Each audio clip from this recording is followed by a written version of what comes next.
All right, people, no music. Let's get into this. I do not know what I watched tonight. I really don't know. I really don't know. So frustrated with this loss. So frustrated with a lot of things I just watched tonight. Okay, we don't gotta go through the whole, the monologue, all this type of stuff, the pleasantries. This loss is not worth all of that. I don't get why this team can't just get their own heads out of their own you know where and just lock in. I really cannot understand this. There's two main characters that I gotta blame in this loss. One being Mike Brown and one being Jalen Brunson. Let's start with Mike Brown first, because what are we doing, man? With no Karl-Anthony Towns and no Jalen Brunson out there in the second quarter. What are we doing with that? What are we doing where we have no creator? All we have is OG out there with Shamit, Deuce, Mitch, and Clarkson. What are we doing with that? And then you have your second best isolation score chilling in a corner. Chilling in a corner. He's not even getting touches. I'm watching Deuce and Shamit trying to initiate offense. When has that ever worked? When has that ever worked? What are we doing? And then you got to throw off the entire rotation, bringing Brunson and everybody else back in because of nonsense, because of a terrible second quarter rotations by Mike Brown. And then you bring in Jose Alvarado, who had okay spot minutes, but even in the fourth quarter, the guy couldn't get out. The guy couldn't figure it out. He couldn't figure it out. Like, why are we making this game so much harder than it needs to be? Why?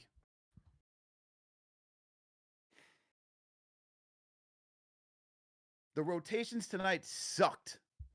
Absolutely sucked. Okay? Mike Brown, we gave you like a B plus, B plus last game. You get an F, man. You get an F for a family showing around and finding out tonight.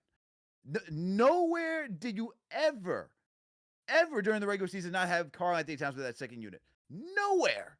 And tonight you decide to say, hey, I know you did in game one and it worked out okay. But tonight you decide to say, hey, guess what? We're going to go with this again.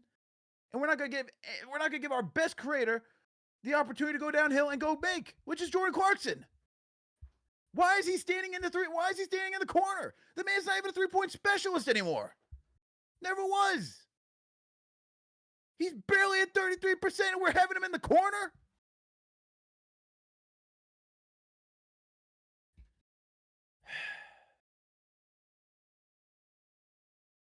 And then on top of that, we have Jalen Brunson getting in his own way tonight. We have Jalen Brunson getting in his own way. It's like he took this game way too personally for every wing that decided to challenge him, to kill Alexander Walker, Dyson Daniels. Then he had to go toe-to-toe with CJ McCollum. Why? What are we doing out here, man? Are we trying to win a basketball game? Or are we trying to play street basketball and try to get some street cred? What the hell is going on? We didn't see any good Karl-Anthony Towns, Jalen Brunson pick and roll tonight. And that just went away. The team basketball that we saw at the beginning yesterday, out the window. Not my out the window, the wrong out the window. Everything that the Knicks did tonight made this game immensely harder than it needed to be after they had a really, really good start. After a really good start.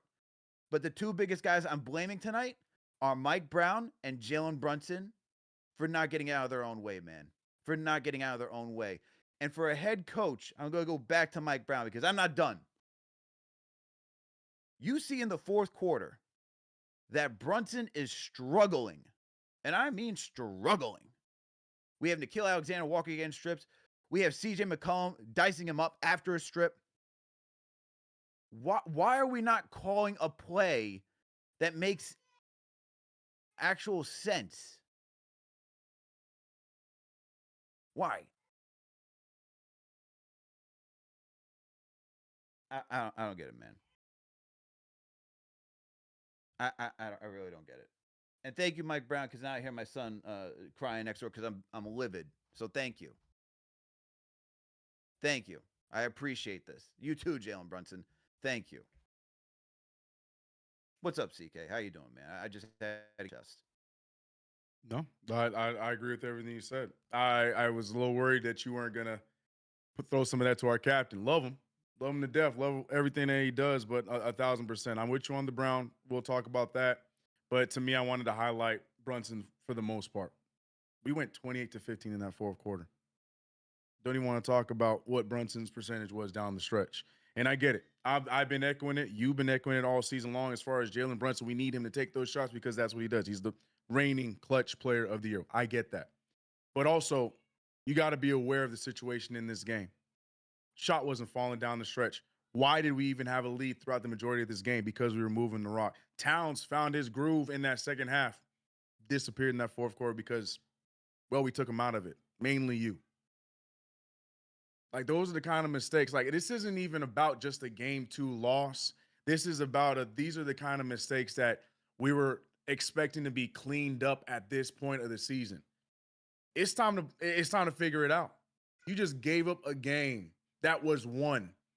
That was one. We were able to somehow get out of whatever that second quarter was, had a much better third quarter. We got ourselves back in a better spot, and then we decided to shoot ourselves in the foot in the fourth. I just don't understand. Like, it's getting to a point where you're going to start having me sound like some of these people in the chat, man. Maybe this is just who we are. Because there's no reason we should have come out in New York 1-1, man. No. There's no reason we should have come out in New York 1-1, man.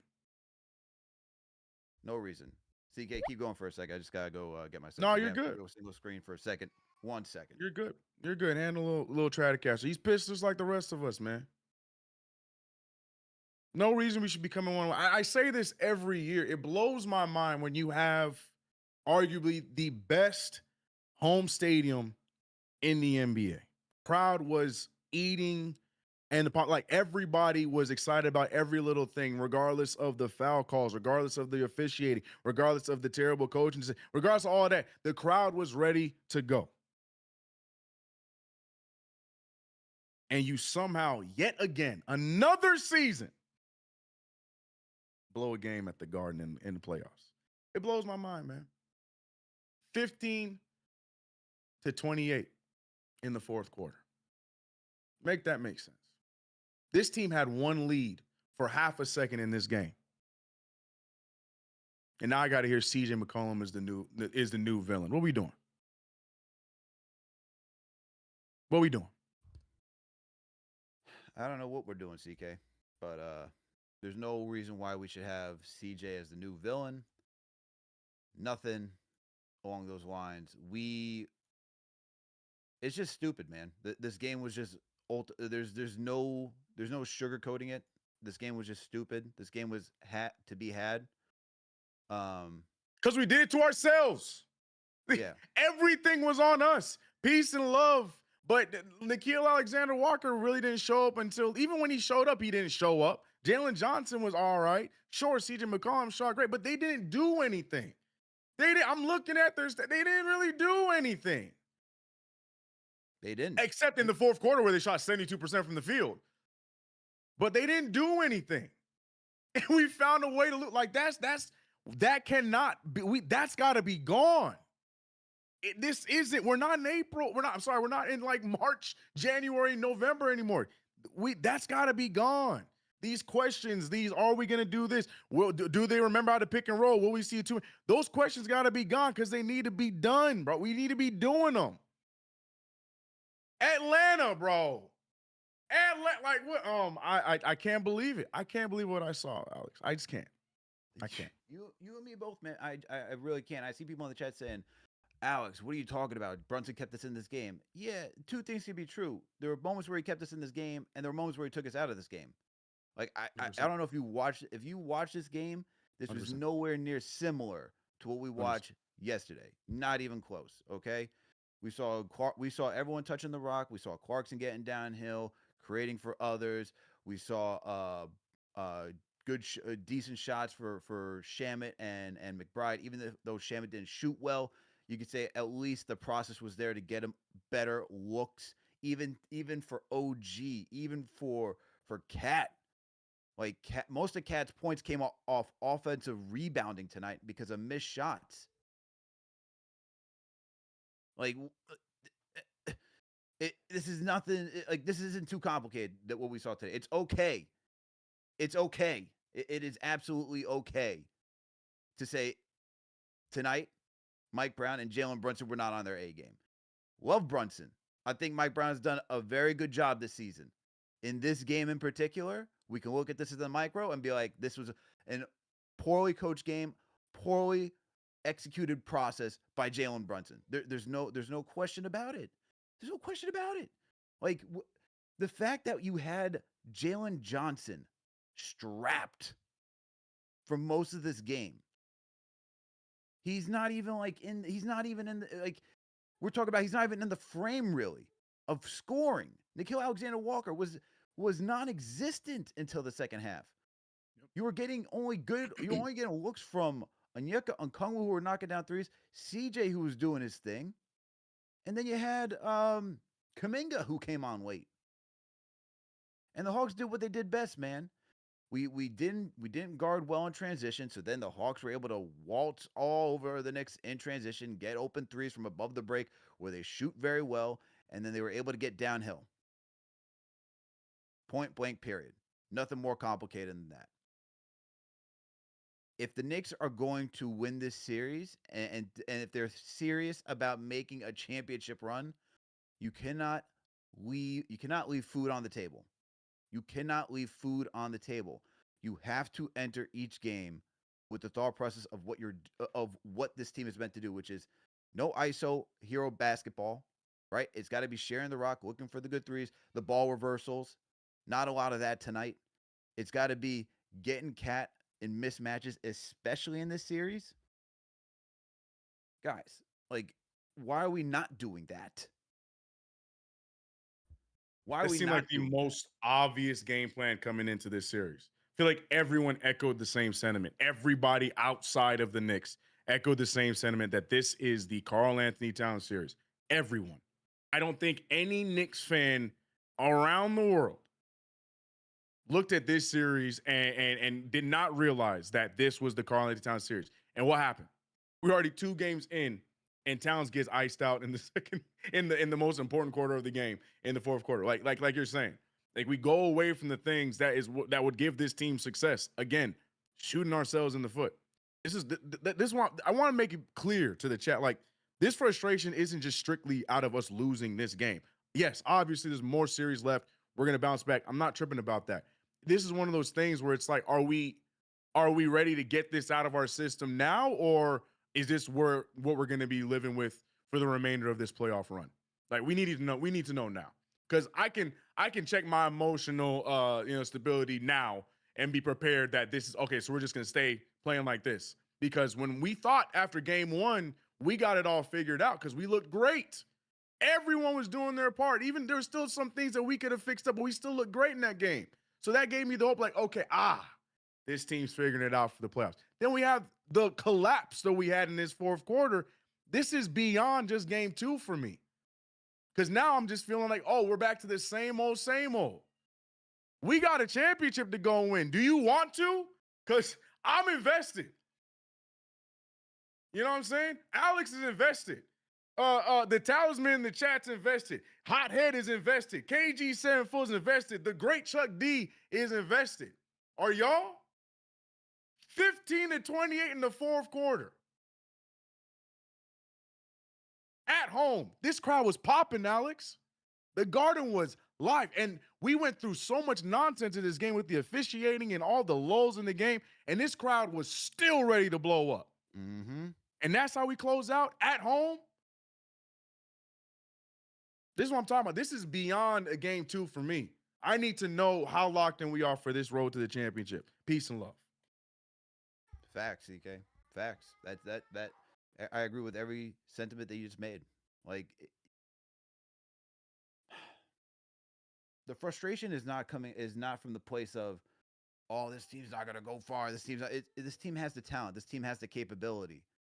But as CK said, you gotta get out of your system, man.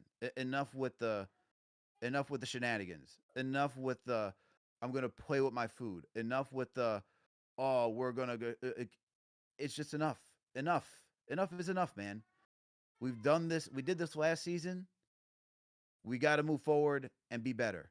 Championship teams, like you want to know what an example is? Go watch what OKC did to the Phoenix Suns yesterday. Go watch what the Boston Celtics did to the Philadelphia 76ers yesterday. They're not messing around. They play crisp basketball. They execute at a high level.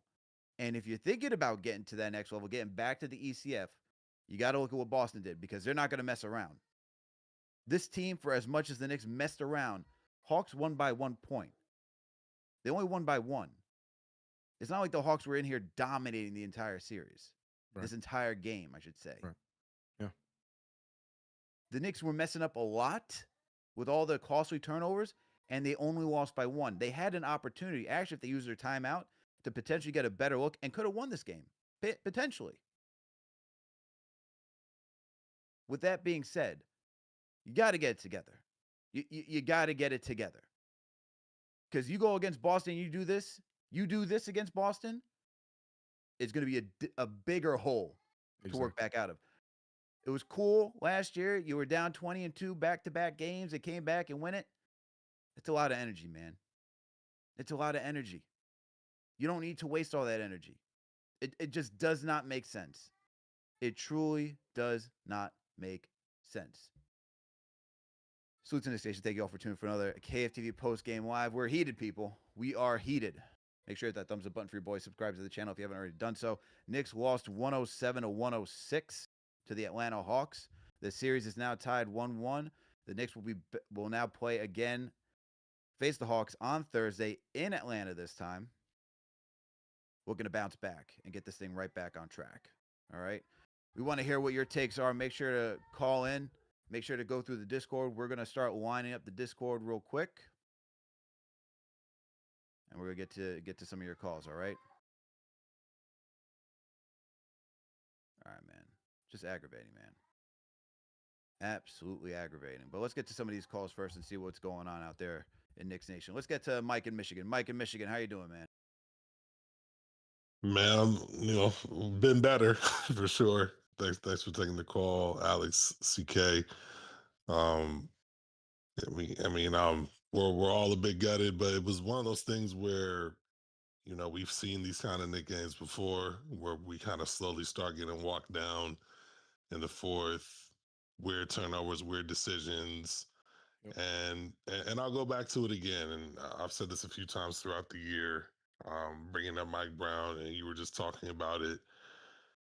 I won't repeat what you said, but I have no idea who asked Mike Brown to go to this second unit lineup after going into the series. Y'all were just talking about this. The whole world said this is the Cat series. So why would you change the one lineup that we put together that features Cat to start the second and fourth quarters? And it was weird because he shifted 2-3 games for the end of the regular season, and I didn't think that this was like a playoff showcase. I was thinking, well, maybe he's trying to feature Deuce a little bit more to get him more looks and to get them ready to, be prepped for the playoffs. So taking Cat out gives them more shots. But I was stunned that he's been going to it, and it went so bad in the first half that he had to switch it up and throw Alvarado in there because Deuce just looked lost. So I think that hey, we're in the dogfight now with the team that we just gave way more confidence to. They were already a confident bunch. Right. And if the Knicks think that, Atlanta's just going to go home and roll over for them, they got another thing coming. It's very similar to how we're going to have to show up like we did last year on the road in Detroit. But, there were some fortunate bounces in that series. They showed up. They're going to have to do it again because Atlanta's going to be ready to play, and it's just a silly, inexcusable loss. And obviously, players need to step up. Players are on the court, but you can't have your coach shoot yourself in the foot and make just strategic errors when you're trying to win these kinds of games. Every possession counts, and you got to have Brunson or Cat on the floor at all times. It's just inexcusable to not. And everybody's got to wake up from the coaching staff down to the to the playoff rotation. So appreciate y'all taking the call, man. No, great call. Great call. Appreciate you, man. Yeah, no. Yeah, that second quarter was crazy, right? to his point, we saw a second and a fourth quarter lineup that worked, I would say, majority of the season. When I say any kind of rendition of a Karl-Anthony Towns and OG, a Karl-Anthony Towns and Mikal Bridges, and then whoever to start those second quarters, like that's something it's worked for the most part all season long. And I noticed it in game one. Now, luckily we got away with it because in the second quarter it kind of worked. But Mike Brown tried to get a little funky and do something different where neither one of those guys were on the floor. It was like Mitchell Robinson. It's like what we saw today: Mitchell Robinson, OG, and then the little people on the floor. And then today, when the Hawks were ready for it, we saw how terribly that worked out because all they had to do was just make us dribble because none of them on the floor could dribble. So then I'm saying that to say it's just odd that honestly one of my favorite parts of the rotation, I feel like it was a favorite part for a lot of people, was when that second quarter came in, because you saw, for the Karl-Anthony Towns fans, we saw Towns be able to find his rhythm in that second or the beginning of the fourth quarter, or in OG Anunoby where he got himself going right before the injury around that second quarter, fourth quarter. But then now it's like, now we want to start experimenting with things at the worst possible time.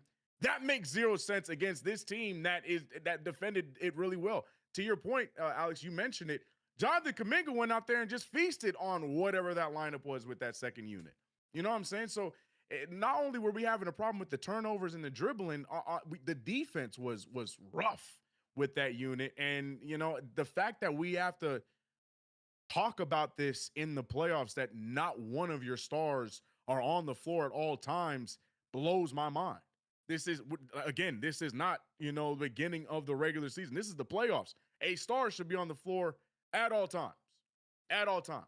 We're not trying to get cute and try new things now. We're trying to win these games as soon as possible, as quick as possible, so we can be healthy for each and every round. But we're trying these crazy, weird lineups at the weirdest time that we've never seen that at any point this season. Exactly. And even in, the fourth quarter, where you had essentially all the stars back out there except for OG, and you left Clarkson out there. And then you see Kuminga's like, oh, yeah, that's my defender? Yeah. Crazy. Let's get to work, man. Look, if you're going to make a mistake like that in the second quarter, unfortunately, the course correction is playing your starters a lot of minutes to get back into it. If you didn't want that to happen, you either give Clarkson the opportunity to run point because he's your best ball handler out there with that unit. Didn't do it one time, Alex. Just want to let that be said. He didn't do it one time. Continue. Not once. Not once. Or the other option is, hey, let me leave Cat out there. Let me leave Brunson out there. One of my top two guys.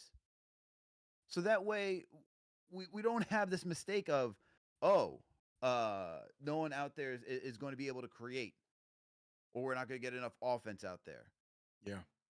I mean, you had essentially two shooters, an ISO scorer who was not even given the opportunity to ISO, Mitch, who's your rim protector and lob threat, and OG. Yeah. I don't know, man. I don't get it. I don't get that. I don't get that whatsoever. I don't get that whatsoever. But you know what I do get, CK?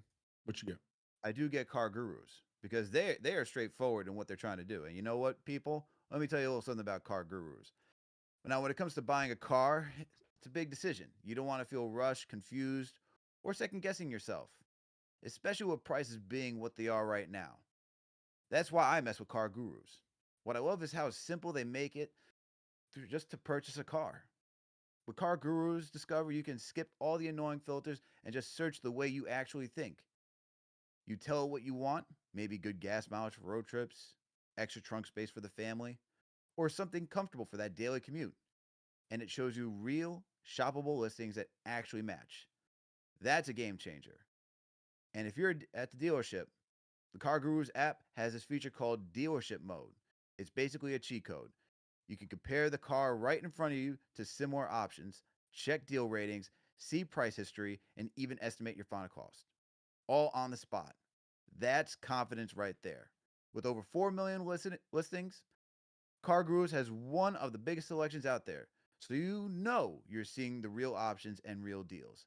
No wonder it's the number one most visited car shopping site. So whether you're buying or selling, don't guess. Make your big deal the best deal. Go to cargurus.com. That's CARGURUS.com. All right, man. Salute to Car Gurus, a website that you know can be consistent and you trust.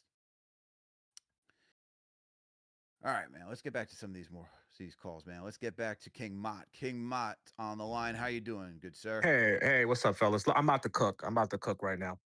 All I right, agree the with floor you. is yours. Let me cook. So I agree with you guys around the rotations and everything were bad. With that being said, though, going into the fourth quarter, we were still up by 12 points, right? We're in the penalty with how much we're in the penalty in the fourth quarter with 7 minutes left. Why did they make basketball so difficult? I don't understand why, if you're in the penalty with that much time left, force the action. So the player that I'm really mad at tonight is Brunson. I hear you guys with Mike Brown, and yeah, he made some bad decisions with the lineups and stuff like that. But Brunson, 26 shots, Cat 12 shots. Down the stretch, we had 3 plays, right? He shot a hero ball 3. Cat got the ball, shot a hero ball 3. And then I think Bridges shot a 3. So we had 3 possessions in a row where we're in the penalty and they shoot 3 threes in a row. Why are we shooting threes and we're in the penalty? These dudes are looking to foul. Every time you get past Dyson Daniels, he reaches for the ball. Force the action. Get the ball to Towns. Why is it so difficult? We've been saying the same. I listen to all your post games. Every post game, we've been saying the same thing all year. Get the ball to Towns. Get the ball to Towns. Get the ball to Towns. Why is it so hard to get it to a guy that's 7 foot tall? I don't understand why it's difficult to get the ball to Towns. With Alvarado, I actually think Alvarado gave us some good minutes. Only thing with him is that sometimes he comes in, he's a little too aggressive, too feisty. He makes some bad decisions. He's trying to like get up in defenders and like he's getting like stupid fouls. Another thing with JB's defense. Why didn't Mike Brown make an adjustment? You got McCollum. He's cooking Brunson. Can you put OG on him? Can you put Bridges on him? Like, make a defensive change. Brunson cannot guard him off the dribble. Every move was a quick crossover, right hand layup, right hand layup. Can you switch it up a little bit? Can you maybe I don't know, make a substitution, bring in Clarkson or Deuce or maybe Shamit for one play and try to guard McCullough. He was killing us. Switch Brunson on to Alexander. He didn't really do much all night until he hit that corner from the 3, but he was having a bad shooting night. Maybe switch Brunson on to him for a little bit. And let's like switch it up a little bit. And then I don't know, at the end of the game, do we have a timeout? Like there was no timeout left. That's why Hart got the ball and he handed it off to Bridges, right? And can Bridges attack the rim? Bro, you in the penalty. Force the refs to make a call. You're gonna go to the outside and do your fadeaway jump shot. You're killing me. This game is on Brunson though. Too much hero ball down the stretch, not getting your players involved.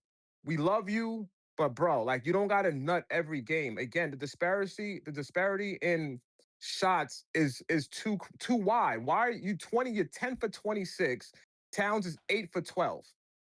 Even Mitch was 6 for 6. Bring Mitch back in. Like, do the double, like, try to get somebody else to help with I don't know, the fourth quarter, like, I'm so frustrated right now. We should be up 2-0. I didn't see nothing that this Hawks team did that's anything special. This Hawks team is, yeah, they're okay. But Jalen Johnson, who's the best Jalen in the series? He didn't do nothing all night. He made a couple of shots. Kuminga killed us. And McCullough, 30, what he had, 32, 34 points. He's killed us these first 2 games. If we hold him to what his average was for the season, and again, one thing too, we missed too many free throws. How many free throws did we miss today? 10 free throws? Yep. OG missed 2 key free throws. Brunson missed a free throw. I think we missed like 10 free throws tonight. Yeah, 10. No, you're right. OG 2, Hart 2, Brunson 2. And I thought the refs actually I thought they gave us a lot of like, again, we were in the penalty, I think in the third quarter and the fourth quarter. Were we in the penalty those 2 quarters? And the Knicks don't force the action at all. Brunson, I'm really disappointed in Brunson tonight. I know you guys are talking about Mike Brown, but Brunson, Like, I know he hit that three and a couple of threes at the end and got us a little bit closer. But again, he getting stripped by Mikael Alexander because he's forcing it, dribbling the ball too much. Bro, pass the ball.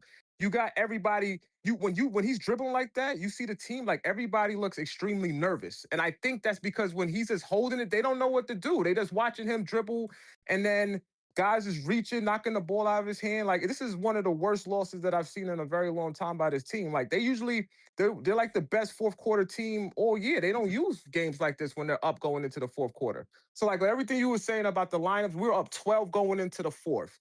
OG hit the three, we were up 9. With 4 minutes left in the game, we were up 8, 100-92. They let these dudes again go on like a 12-0 run. First game, they let them go on an 11-0 run, made it look a little crazy towards the end. And then this game, they came and took it to us.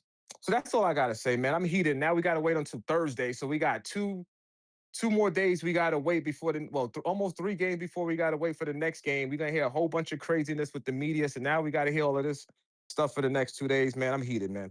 But I appreciate you guys, man, because you need shows like this after the game, because you got to let out your frustration. This shit is just, I'm tight.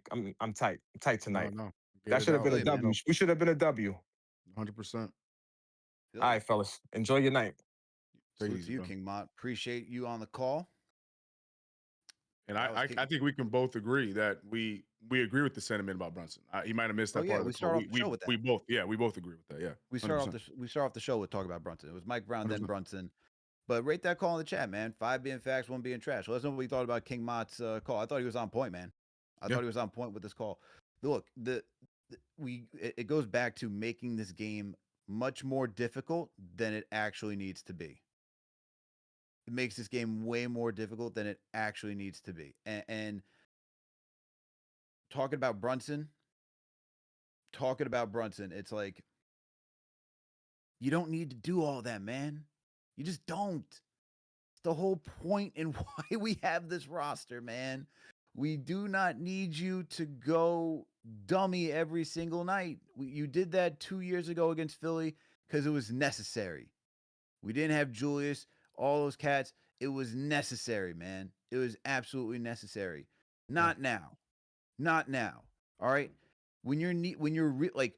You should be saving yourself for the fourth quarter when games like this are actually close. It's just too much, man. Too much effort for him for where it didn't need to be. Too much. It's like Mott said. Like, it's like he accepted a challenge that didn't need to be accepted in this game, because to start the game, he did a good job at moving the rock. He was instantly getting double teamed and he was finding the open man, and we were thriving off of it. But then somewhere in the sauce, it just got lost, and that was it for the rest of the game. He just was so determined to go get his own that everyone else got lost in the sauce, and it felt like they didn't, necessarily like feel a part of the offense like they did in the first half. So yeah, 100%. I'm with both of you guys on Brunson needs to get some of that blame today for sure. Let's get to Grabba, man. Grabba's in the Discord. How you feeling, bro? I'm in the spot. You're in the spot. You're in the place, man. The floor is yours.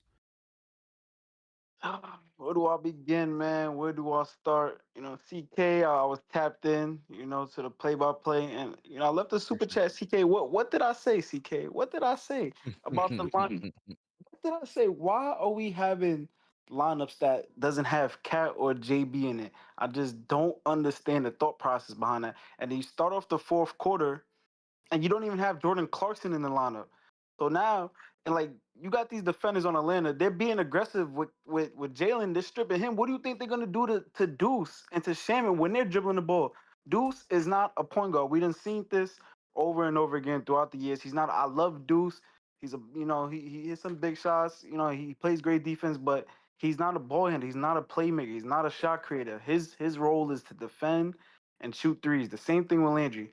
So I don't understand. Like, as soon as Jordan, Mike Brown realized what he did, and he put Jordan in the game immediately. And he put Jose in the game because he had no playmaking out there. So I just don't understand how you're gonna go to these lineups that you don't have, especially in the fourth, to start the fourth quarter. You don't have Jalen, you don't have Cat, and then you don't have Jordan Clarkson. So you basically start the fourth quarter without your 3 best initiators on offense.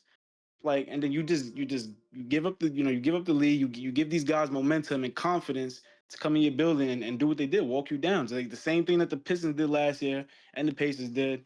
It's just like, it's just rough, man. It's like every year it's just the same thing over and over again. I feel like we lose game 2 at home every year in the playoffs. Like it's just, I Right. don't know, man. It's just, it's hard, man. It's just, I don't know why we gotta go through, why we all gotta go through this suffering together, man. Like, damn, shout out to Knicks Fans TV, and the number one show for the fans by the fans. This is where we come and we just get it off our chest. Cause damn, I ain't gonna lie. If I ain't have y'all to come talk to me, I don't know. I would have been I would have been here tripping, man. This is just ridiculous, man. Like the series is not over. Obviously, we lost game 2 to Detroit last year. We could come back, get this thing done. But we gotta just attention to detail, man. It's the playoffs. Like Mike Brown was brought here, to use the bench and be collaborative and all that, but you got to read what's going on the floor during the game, bro. Like you got to see what's going on out there, man. Get your head out your ass. He said in the press conference after the post game, oh, I don't want to take time out because I don't want to give them a chance, to get their best defenders in the game. Milk Dud, their best defenders already in the game. What are you talking about? They're all these guys are Dyson Daniels. All these guys are in the game already. Take the timeout, get the ball, and Jalen run the 2-man with Cat. I don't understand. Cat took 2 shots in the fourth quarter. Like no Cat, no rings. I've been saying, man.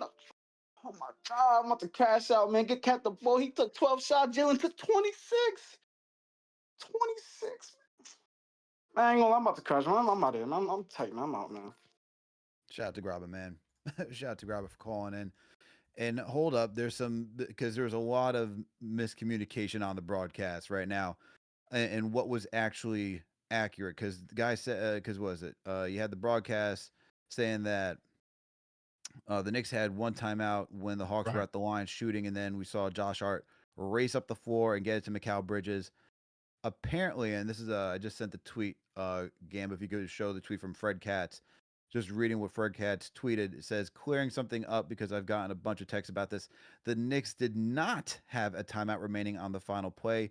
They called one with 2:43 to go in the fourth and the other with 10 seconds left. The one with the 10 seconds left was their final timeout. So the other timeout that they called was actually the one that essentially Mike Brown used on Brunson when Brunson was getting downhill and it looked like he iced him. So you really can't make this stuff up, man. This is a tragedy play in the making. Good Lord. Good Lord. So they didn't have a timeout, CK. Yeah. That's To be honest with you, I'm glad we didn't, because it made it worse if we did. It would have been worse, yes. This is also true. But it's also worse because you used a timeout when Brunson was getting downhill. And I remember when they called that, I was like, why? Right. They were just getting like, why did you call that? It was almost like he called it because he was trying to save Brunson from himself, but it didn't even matter anyways. But it looked like he was getting downhill. I'm actually going to push back on that one, CK. Because no, you're right. Oh no, you're right. You're right. But we gotta remember the shots we were coming off of right before that. But you're right. I hear you. You're right. I hear you. You're right. But it was not a smart timeout. But in the moment, watching that timeout, I made the joke too in the broadcast that it almost felt like he called that timeout to stop Brunson because of the rough shooting quarter he had. So he wanted to start over and draw up something. But I can't remember. Did they score off of that timeout? Was that wasn't? No, I don't think they scored out of that timeout. No, I don't think they did. Anyway, no. so it didn't even matter. Yeah. Either way, yeah, you're right. It wasn't a smart timeout because we needed it later on. But it is what it is. Oh, man. They're saying the audio. How's the audio, people? Let me know in the chat right now before I keep going. How's the audio right now? I don't know when people are tuning, if it's at the start of the show. I know that there's everyone in the chat going back and forth. How's the audio sounding right now? You sound good to me, so I don't know how it's. Yeah, it sound like you sound clear. To them. Yeah, because they are saying it. I'm seeing it too. Yeah. Oh man, I'm watching these highlights again too. Get them out of my face. I'm seeing it says audio's fine. Audio's fine. All right, cool. Audio's fine. So if the audio's not working, try closing out and then coming back in. I see better audio. Good. What? Audio's too low. So it's my guy Jake Asman, man. I see you in the chat. Appreciate you for being here, Jake. make sure to go support his show, man. Man, my guy does a phenomenal job on ESPN Radio and on the Jake Asman Show. So if you're a Jets fan, Jake. make sure to go check him out. Let's go.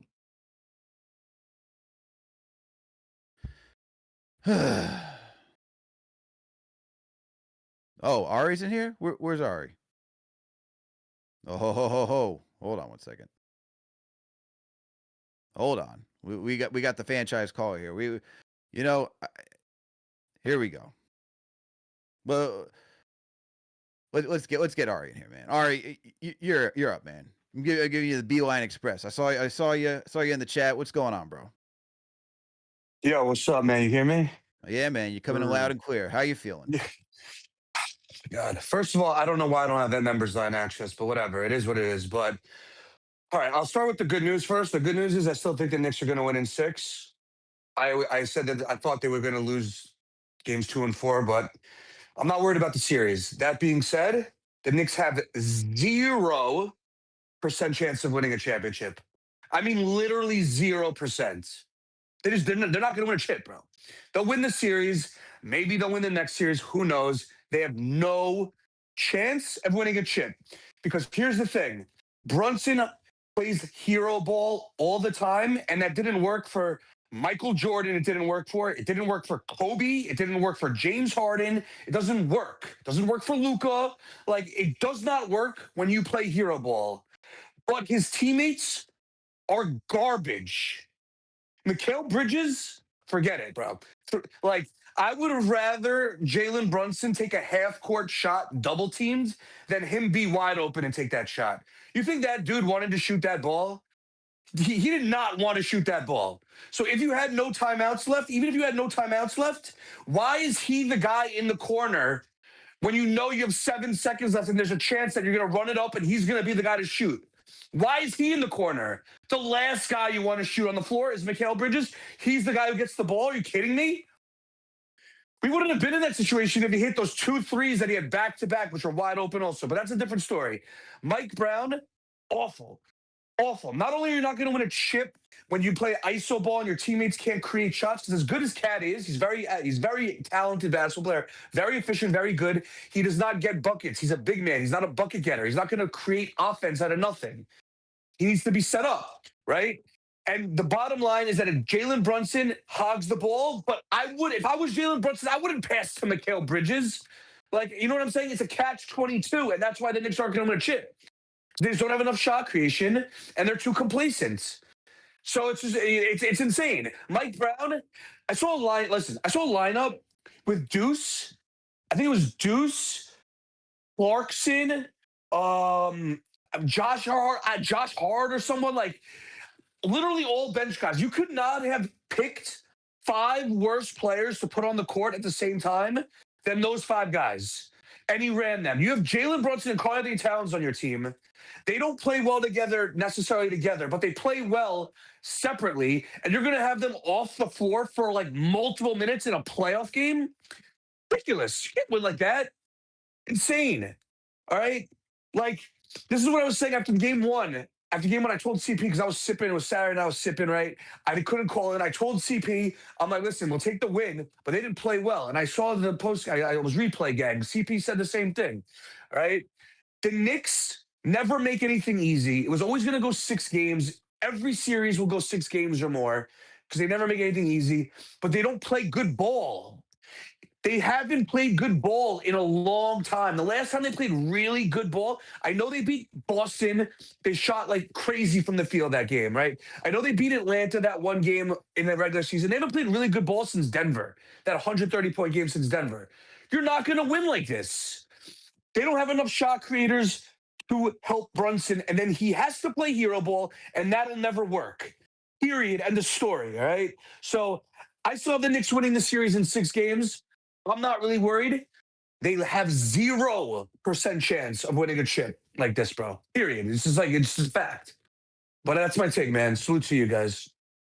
That's all right, man.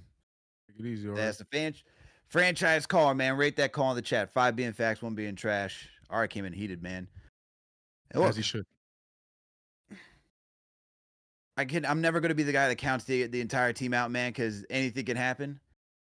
But to Ari's point, if you're going to play basketball like this, you're going to have a very hard time going to win a championship. You are going to have a difficult time winning a championship, which is what we've been talking about this entire show, man. You got to clean it up. You got to make better decisions. You cannot play hero basketball. You got to have better rotations. I mean, the one that Ari's talking about is the one that everyone's shocked at, man. How do you have Clarkson, Shamet, Deuce, OG, and Mitch on the floor at the same time? That is just wild, man. Absolutely wild. Salute to Ari, though, man. Salute to Ari. Let's keep it rolling, though. We got Molly on the line. Molly, how you feeling? Hey, you guys can hear me? Yeah, man, we can hear you. Yeah, I'm very disappointed. I have a question for you guys. Who on the Hawks could guard Cat? Oh, nobody. I don't have an answer, sir. Yep. Yeah, so first, it's the second quarter. I think CP pointed it out in the post, not the watch. I can't really talk today, but yeah, I think CP pointed it out earlier. In the second quarter, Cat in the regular season, Cat always started. So I'm trying to figure out why is Mike Brown now going away from it. Like, I don't know if he's trying to get Cat more rest, but I mean, it's the playoffs. Everyone plays more heavy minutes, and when you have a lineup like, I forgot what the lineup was, but how are you going to generate offense with that? There's literally no one on the court who can guard Cat. Why aren't we running more things for him? Do we have these guys in foul trouble? Okongwu's in foul trouble. Dyson Daniels in foul trouble, and we're not putting pressure on the rim. And then Jalen Brunson, I mean, he don't got to be the hero the whole time, man. Like, Nikhil Alexander, I think, stripped you twice, and it's just we're putting ourselves in a bad position, and now the pressure is on us. Now Atlanta, they stole the game. Now pressure's on us, and we have to try and take 2 games probably in Atlanta. So I think Mike Brown, you got to tighten up this rotation, because I feel like you're just kind of just putting whatever you want out there and just trying to see what happens. Like, this is the regular season, this is the playoffs, man. So we gotta tighten up, and that's all I gotta say. Salute to you, Molly. Yeah, gotta tighten up, man. Gotta tighten up indeed. And I see people in the chat like I get that it's a tied series. We know that it's 1-1. We know that it's 1-1. We believe the Knicks can win this series. The anger is not coming from a position where we don't think the Knicks can win this series. Right. It's more than beating the Hawks at this point. This is not like year 1 where it's like, oh, we're happy to be here. Look, man, the expectations are set. The owner has the expectations set. Yep. It's make it to the NBA Finals, man. That's the expectation. You set the bar higher when you fire your head coach who took you to the Eastern Conference Finals. It can't just be happy to be here and just all right, well, we're going to beat the Hawks. It's more than that. And you got to look like you're playing the part. You can't go out there and say, I'm a contender, and then not play like a contender. They have to play a better basketball game. That's why even when we won on Saturday, the CP said it, I said it, Omar said it. Everybody was in essentially in alignment that show. CK, good game, happy to get the win. Guess what? You got to play a lot better. You got to play a lot better. You got to play a crisper game. You got to play a better game. They left a lot of meat on the bone. Turnovers galore, allowing above the break threes. Like, you cannot play this type of game. It's just point blank, period. You're going out there trying to win a championship. Look like you're going out there to win a championship at the end of the day. Okay? Amen. That's it. Amen. Let's get back to it, man. We got GiantKnick on the line. GiantKnick, what's happening?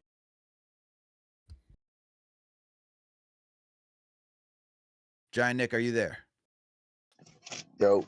Yo, what's up, man? How you doing? Stressful, bro. Stressful. Got kids over here crying over one game in a series. Funny. But no, look, listen. I feel like the blame for this game goes towards Mike Brown. Mm-hmm. I feel like he could have been more strategic with like 2 minutes in the game. You know, he has to understand that timeouts, are supposed to be used wisely. And like you mentioned earlier, when Jalen Brunson was already on the other side of the court and decided to call a timeout. It was unnecessary, even though he was trying to save him from himself. I felt like in that moment he could have, been more strategic, like I said, with the timeouts. Maybe took out Brunson at some point, because I think we were up by 6. I think they shot a 3 or something, and they cut it to 6, and that's when I believe he called a timeout. But anyway, right there, I feel like we should have gone more defensive because it was clear that they were locking down Jalen Brunson. You could have left either Cat and Mitch or Mitch out there and just play defense because we were already playing conservative anyway. So we should at least had a defensive fighting chance. Because I think I forgot who said it because they were right. Jalen Brunson was getting cooked back to back to get plays. It felt like, and even earlier in the game, I felt like dudes should have been pulled earlier. I know they give him a chance and leeway because he's a 6th man of the team and whatever, but I felt like he should have been pulled earlier because, when we had a good opportunity to leapfrog this game and take advantage of it, he coughed up, I think, back-to-back turnovers, and it's like, you can't have those because the last thing you want is for, their team to get riled up and start getting momentum and, things of that nature. And, so that's pretty much it. And I also, one last thing, I feel like Diawara should have got some playing time. He's young, quick with his feet. At least towards the end, maybe, or I don't know, maybe in between the game. But either way, I think he might get a chance. I could see them playing him, but he could have been a good player to play out there defensively. Yeah, for sure. You could have used Diawara tonight, especially against somebody like Kuminga tonight, or if you wanted to put even more pressure on like Jalen Johnson or even Nickeil Alexander-Walker. Like those guys didn't really have it going, but if you want to like try and slow down Kuminga and use somebody that had a little bit more wingspan, I think you could have thrown him out there. I mean, look, we went to Jose Alvarado. He gave you some good minutes sparingly here and there, not really great in the 4th quarter. Like Mike Brown could have gone multiple different directions. Shamet didn't really have it tonight for another game in a row. So yeah, Mo could have gotten in there. Yeah. Yeah, and people got to just stop panicking, bro. Like it's a series, man. Like we're over here scoffing at the Hawks like they're just like they light work. Like they're in the position they're in for a reason, and they could have been in a better situation prior to the trade deadline. But if they had this team, from the very beginning. But so like we just got to give them their respect. They got us today. We'll make the adjustments. And I'd rather lose. I know it sounds weird, but I'd rather lose, this game headed that way as opposed to winning it and kind of, taking our foot off the gas. And, maybe with this one, we have a chip on our shoulder. We're going to go out there, all 15 against, the world. And, they're just going to kick butt. All right. Appreciate the call, GiantKnick. Appreciate you for tapping in as always. Yes. Yes, sir. Have a good night, guys. You too. I still think like for any, it's not even necessarily thinking like the Hawks are a bad team. Like they're here in the postseason because they are a good team. Right. But the Knicks are better, man. Like, the Knicks are the better team. Yeah. Like, for all the bumbling and fumbling that they did, the Hawks only won by 1 point. It's not trying to look past them. It's not thinking that they're lesser than. I just believe this team is much more. The Knicks are much more talented. Okay, I think if you spam Cat and you really set him up, who's going to be the answer? And I'm not afraid of a Jacques Landale coming back.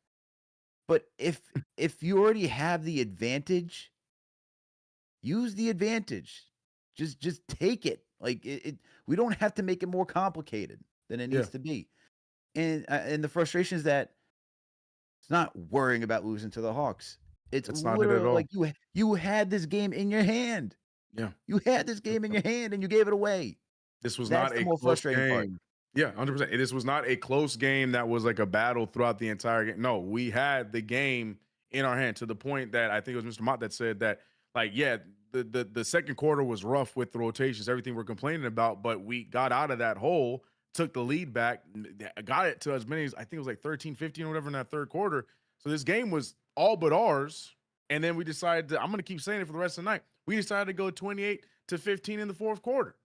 So that's the frustration more than anything else. That like we can't have those kind of collapses right now in the playoffs. This is bigger than the Hawks. We can't, those kind of games You said it perfect. Do that against the Celtics, see what happens. Do that against Detroit, see what happens. You know what I mean? Like, do that against OKC. Whoever it is we see in the future, if we have this kind of a night, that's the issue that we're all dealing with right now. It's not just the Hawks and just like panicking. No, we can't play this version of basketball and then expect to win a championship. And that's why calls like Ari had, like, you know, some people are going to start sipping that Kool-Aid, because if we're going to look like this, then who knows? So, Who knows, yeah, man? it's more the frustration of giving up the game that we had won and losing by 1 point when it shouldn't have been in that situation at all. So, yeah, it's a bigger deal. Yeah, man, should not have been in that situation whatsoever. But you know what? People out there can put themselves in a better situation. And let me tell you how. By playing Prize Picks, all right? Shoot your shot on Prize Picks and get $50 instantly. Actually, hold on one second. I'm going a little crazy right here. You know what? This is a sponsor. What am I doing, man? What am I doing? This is how aggravated the Knicks get me. Before we get into this, all right? Before we get into the Prize Picks read, let's get to what the segment is, which is key stats of the night. All right? Going a little crazy, man. Going a little crazy. That's how aggravated the Knicks have made me, man. I'm going a little crazy. I'm getting ahead of myself. I got you. All right, people.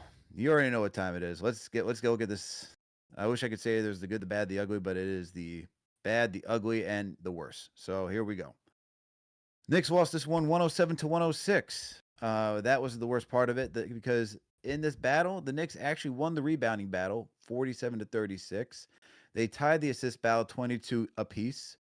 They would lose the steal battle 9-5, the block battle 7-4, lost the turnover battle, that's for damn sure, 14-11. And then when it came down to the shooting numbers, right, the shooting splits, Knicks shot 45%, Hawks shot 49%, Knicks shot 32% from downtown, Hawks shot 30%. And then here's CK's favorite, because you know CK loves this stat. Knicks lost this battle by shooting 63% from the free throw line, as the Hawks shot 78%. Okay? Now, if we go down to the hustle stats, points in the paint, Knicks would lose this battle 58-54.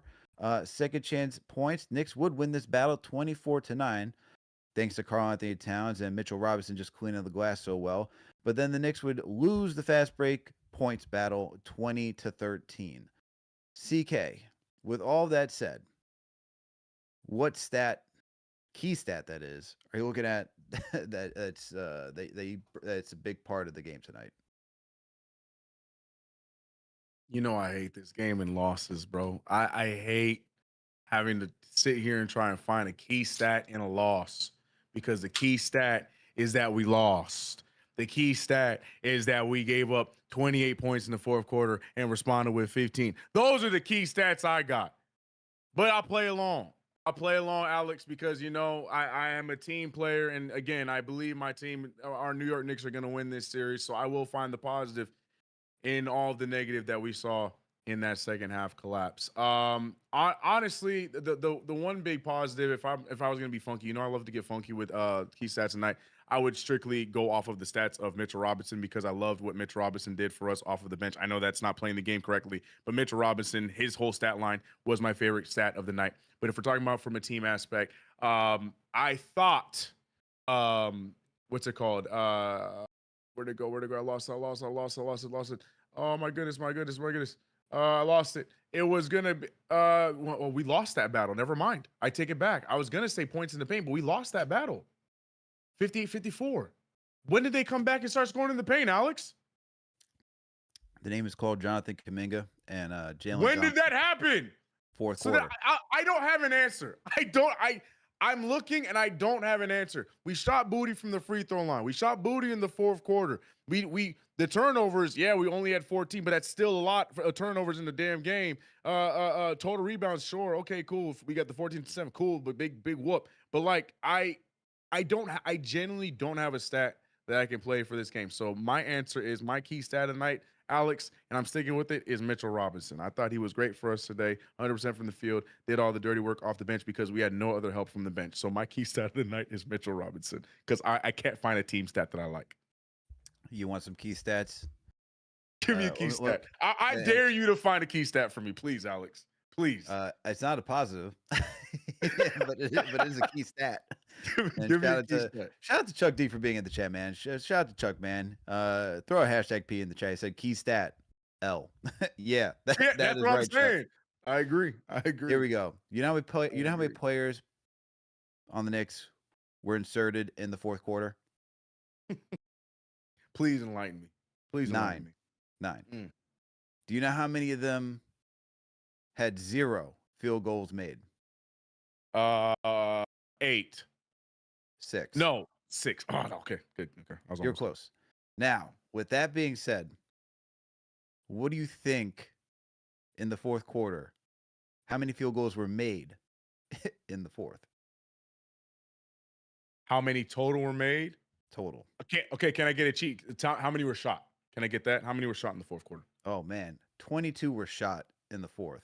Okay, made. We made. Give me. Mind 5. you said 15. So hold on. You actually. What's the number you said? Cheat. I was gonna say 6. No, what was the first number you were gonna say? Because that's the right. I was gonna say 5. 5 is the right answer. Okay. 5 is the right answer. Because when I said 5 and you spelled, I'm like, okay, well, that has to be wrong. It has to be 6. Yeah, 5. 5 of 22. 5 of 22. Of those 22 shots, 8 were from Jalen Brunson. How many did he make? It was 3, right? 3. Interesting. That's the key stat, man. We took 22 shots, only made 5. That was brutal to watch in the fourth quarter. Good God. Those are your key stats of the night, people. That is your key stats of the night. Now we can get back to prize picks because they can help you out in this situation, man. They can help you out. And let me tell you how. Shoot your shot on prize picks and get $50 instantly in lineups when you play your first $5 lineup. That's right. Prize picks is giving you $50 in lineups just for getting started. And you already know that makes every dunk, every dime, every board hit different. I've been building lineups on prize picks, and it's mad simple. You just pick more or less on 2 to 6 stat projections, and that's it. If your pick is right, you cash in. And look, it's a lot of fun, man. I'll be honest with you right now, okay? I think it's pretty simple to do. Like, if you look at Jokic, you can kind of be like, oh, you can do points, rebounds, and assists. You can do the combination of all 3. Be like, oh, can he get over 48.5? With all those numbers combined. And it's, hey, I believe so. Jokic is a triple-double machine. He could do that. You say, even for tonight, could Jalen Brunson get over 20 points? Which he did. You could kind of guarantee that way by just choosing more or less. So, and hey, it doesn't have to be from the same team. It doesn't even have to be from the same sport, in all honesty. Just mix and match 2 to 6 players. Choose more or less based on the stat projections, and you can win. And now that you've got early payouts, if your player gets off to a hot start, you can lock in your winnings before the game even ends. And that's fire. Prize Picks is available in all 50 states. It's quick to deposit, withdrawals are fast and secure, and you can even follow the social feed to see what the community's building. So don't miss out. Download the Prize Picks app today and use that promo code KFTV to get up to $50 in lineups after you play your first $5 lineup. That's promo code KFTV to get $50 in lineups after you play your first $5 lineup. Prize Picks. It's good to be right. All right, man. We got a lot of callers, CK. We got a lot of callers. People are, man. I want to go in this direction because he called in ecstatic the other night, but he was honest. He was honest and ecstatic, and that was Will from LI. I want to hear how he feels tonight. Will, how you doing, my guy? Oh my God, bro. What up, CK? Man, what up, Alex? Bro. All right, Will. How you feeling, man? Man, and this is what gets me upset, bro. Because both of you guys have kids. I don't have any kids, but I have little cousins, man. Yeah. You ever had it that like when you gotta go somewhere and they're eating, they're just like taking their time, He's like, hey, listen, you gotta finish your food, just don't play with your food, finish it. But they just keep playing around. Next thing you know, it's time to go, and they're not even done. Next thing you know, they didn't finish eating. That's exactly what happened to us today, bro. This is ridiculous. I cannot believe that we were in the fourth quarter with 7 minutes left in the bonus, and Cat did not get the ball. Like this is like the incompensation of the whole season. Who's to be blamed here? Is it JB? Is it Mike Brown? Honestly, it's both. It's honestly like, are you kidding me? We have the matchup and we win every time, and it's with Cat. A Kongwu's in foul trouble. This loss is exactly why people like Ari crashes out. He's over here texting me like, "Yo, bro, I'm gonna call in." I was like, "All right, here we go." I'm over here telling Ari that he has to call back and say nice things about Mikal Bridges, and look what Mikal Bridges did today.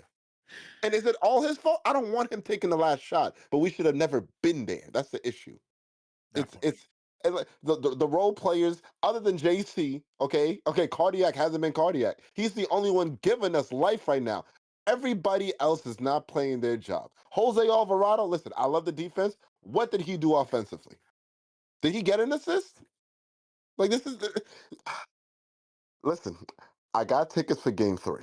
I'm going to the A. I leave in like a couple days. I'm thinking I'm going in there just like, hey, I'm just happy to be here. If we lose the game, I'm just trying to steal one. Now Game 3 is officially a must win. Okay, now I'm gonna be in there. I'm gonna eat lemon pepper wings. Okay, and I'm gonna be like, giving that New York energy. But I need the New York Knicks to show up because, God damn it, if I leave the A with another loss, bro, that call in next that call in next game is, you guys see what happens when I crash out. let me stop. I'm gonna leave that to y'all, man. I'm gonna leave that to y'all. No stitches, man. Don't get No stitches. Don't stitches. break No anything, stitches. right? No stitches. No. Please, I will please. keep the drinking down. I've only had one drink today, and I've been participating in the 420 because of the Knicks, so it's okay. Salute Take to care. you. Salute to you, Will. Okay. Appreciate you for tapping in, my man. Ah, brother. See CK. This is. I hate using the word. This is why we can't have nice things, but this is why we can't have nice things. We can't.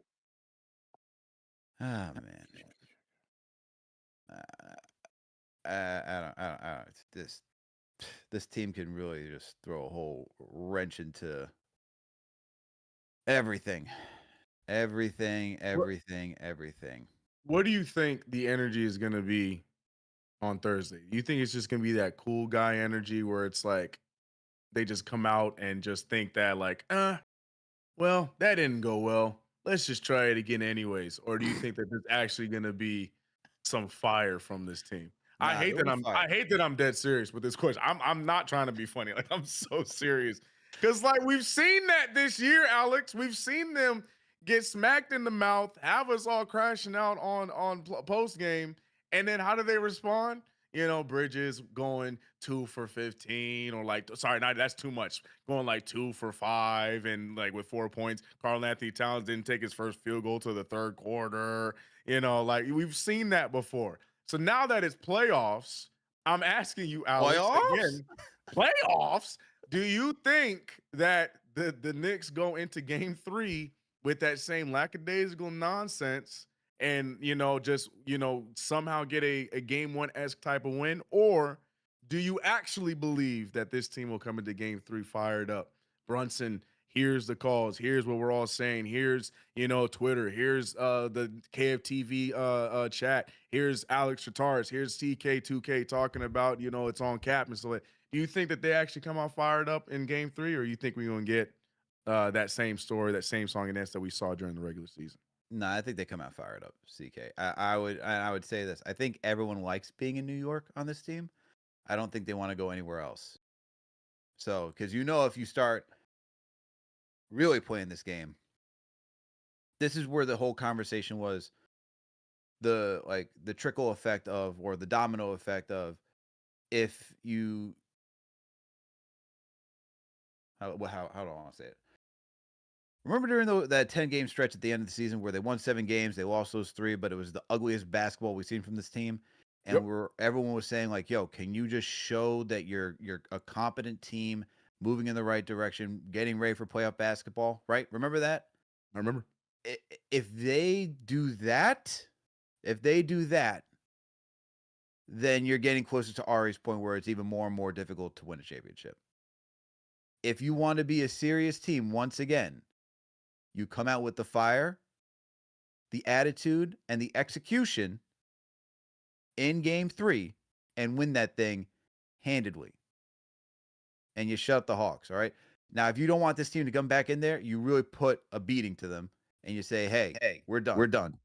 Amen. Amen. That's what needs to happen. And I think they will. I think this team knows a lot what's on the line. I go back to, once again, you see James Dolan out there on WFAN saying, hey, championship. You see that the energy is about championship. They got to go out there and execute, man.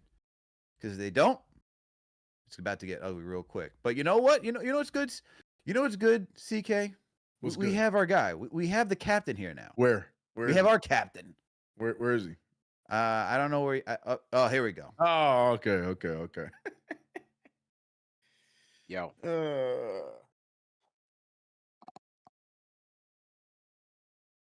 All right, CP.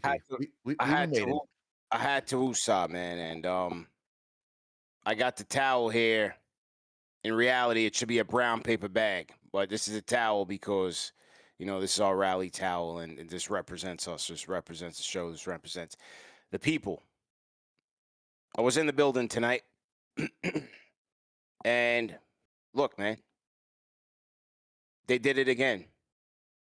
A classic New York Knicks choke job. They choked again. Reggie, look, this. It was on Peacock. Thankfully, we had Jamal Crawford and not Reggie. They choked again tonight. For no reason. Literally gave this game away.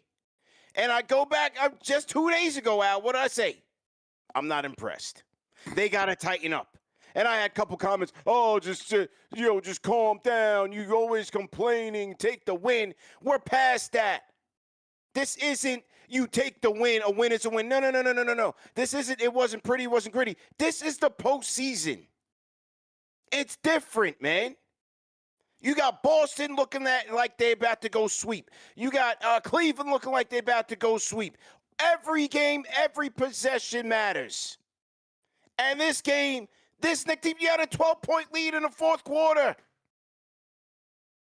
They blew the game. They choked. Like there's no other way around it, man. And like I said, it's not about this series. It's beyond that. Like you got to tighten up. How do you got a 12-point lead and you blow the lead? They got too cute. Offense gets stagnant. Like there's so many things that went wrong in this game that pissed me off. And I'm there watching. In this May. Point number one. Karl-Anthony Towns has 14 points in the third quarter. Fourth quarter, he gets 2 shots. I said it on the show earlier today. I'm not settling, and this team should not be settling for the fact that this guy has a wing on him. And everybody else is chucking 3-pointers for no reason. Go to the big man. If you can't feed the big man with a mismatch on him, you're never going to win anything. If you're just going to be settling for tough perimeter shots, this is the playoffs. You're going up against tough defenses. If you can't create advantages with your big man with a mismatch on him, you're not going anywhere. On top of that, and Jalen admitted, his decision-making was terrible. It was terrible. Because on top of that, on the defensive end, he's the weakest link. So the bottom line is, if you're not going to go to your big man to feed him, then get him out the game and get Mitch in the game and get tighter defensively. That's number one. OG, the 2 missed free throws, atrocious. Tighten up. It's crunch time now, man. The first one was a goddamn clank. That was Mitchell Robinson type free throws. You got to tighten up. Then, at the end, with the 5 seconds left, no, they didn't have the timeout left. They did not have the timeout left. So then they go to it. I'm watching it. Josh gets a rebound. Look, it was helter-skelter. When you don't have a timeout, it's going to be helter-skelter. I thought Josh could have taken it from end to end. I would have been happier with him doing it. He kicks it to Mikal Bridges and said, oh, boy, here we go. You could have slowed it down in slow-mo and predicted every single step of that was going to happen with that possession, and it was going to end in a mid-range shot. And what does he do? He fakes a three-pointer. You're like, don't do that. And then he steps into the mid-range shot, and he clanks it. And they got exactly what they deserved, a classic New York choke job. So instead of going to Atlanta where you lay these dudes to bed and come back home without them, now you got to force another game and maybe another game because who knows what you're going to do in games 3 and 4.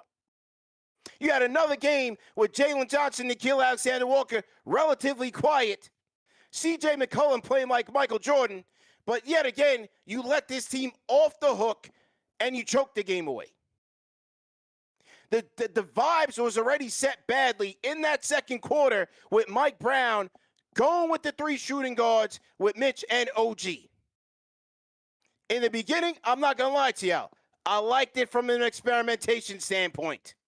Those are your 3 strongest players at that time. But I always wondered, is that enough playmaking? And you got another game where he's got Deuce and Shamet trying to play make out there, and it was helter-skelter ball, and they gave up a 10-point lead like that. That was on Mike Brown. Deuce is not a point guard. The second straight coach. Get the memo. Deuce is not a point guard. And neither is Landry Shamet. And Mike Brown is trying to sell you that Landry Shamet's a point guard. Never. So now they got to go to Alvarado. Alvarado gets in, it gets a little WWE style. The crowd's entertained. It's great. But then he picks up a foul. He loses the ball. And after that, I'm like, relax. Let's get back into the playoffs. The moment got a little bit too big for him. Let's just keep it a bean. He fed Karl-Anthony Towns. He got Towns going. And going forward, he's going to have to get those minutes. Either Deuce or Shamet, those minutes are going to have to get sacrificed. I didn't like Clarkson getting his minutes sacrificed. Or maybe Mike Brown figures out a way to split it up. But you need a playmaker out there with that second unit. But nevertheless, that was a big moment in the game that got the Hawks back into the game and got them confidence. I didn't like that. That just set a bad vibe. I went into halftime pissed off. But yet again, the big bodega, 14 points in the third quarter. And in the fourth quarter, they can't get on the ball. We're sitting there chucking up threes. You should have seen my reaction when Jalen hit that prayer 3 and makes it in. The Garden's going crazy. I had no reaction because I knew they were still going to lose the game. Because what do they do on the other end? They hunt them down. Boom, boom, boom. Breaks down at the point of attack. And CJ's scoop layup, teardrop layup, kicked to Nickeil Alexander-Walker for 3. This is why I say after game 1, it's not impressive. You're trying to win a championship. Put these dudes away. They shouldn't even be in the Knicks weight class. And yet again, here you go. You got to force another game to try to put these guys away for no reason because you choked this one away at home with a perfect game to win. No cat, no rings, man. How you let this dude 2 shots and everybody's just going to sit there with Kuminga on him, with all these guys on him, and everybody's just prancing and dancing all around the perimeter. Oh, what do I do? What do I do? Chuck up a 3. I mean, I just can't believe it, man. Why do you have the guy out there just getting cardio and rebounds?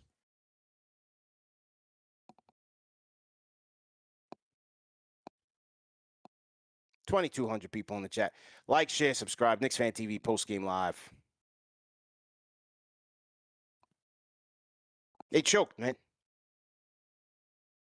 It's game 2 of the first round. It's game 2 of the first round. Like I said, I'm looking forward.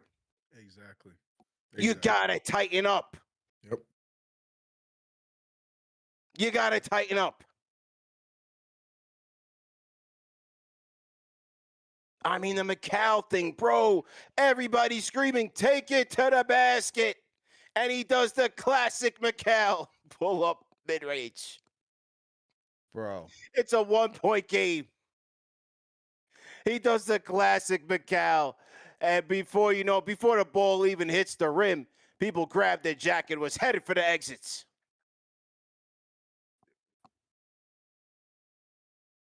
I'm glad you said it though, because I was thinking the same thing. I was like, Hart, just go.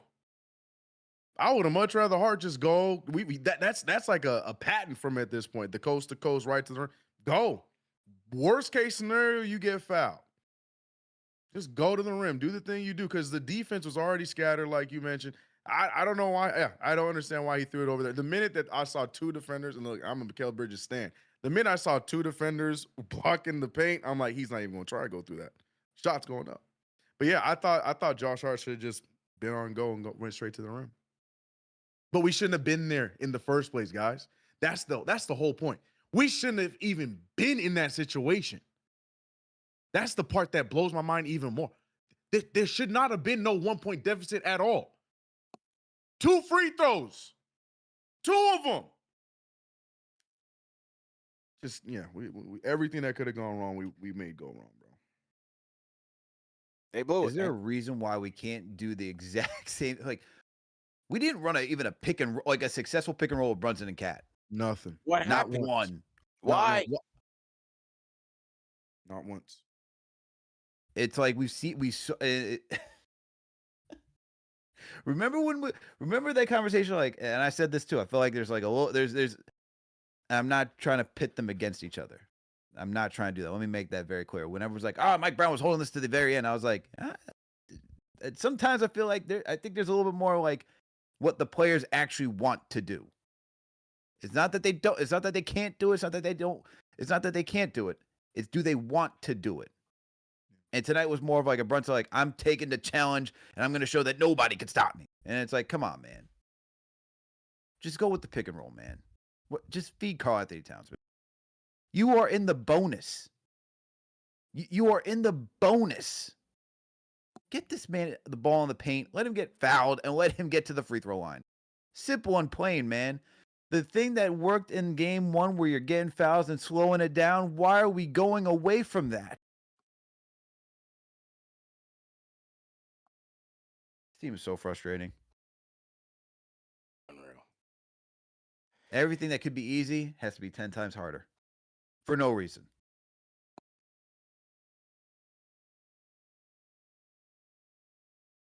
Yeah, I don't have much left on this game, man. You know?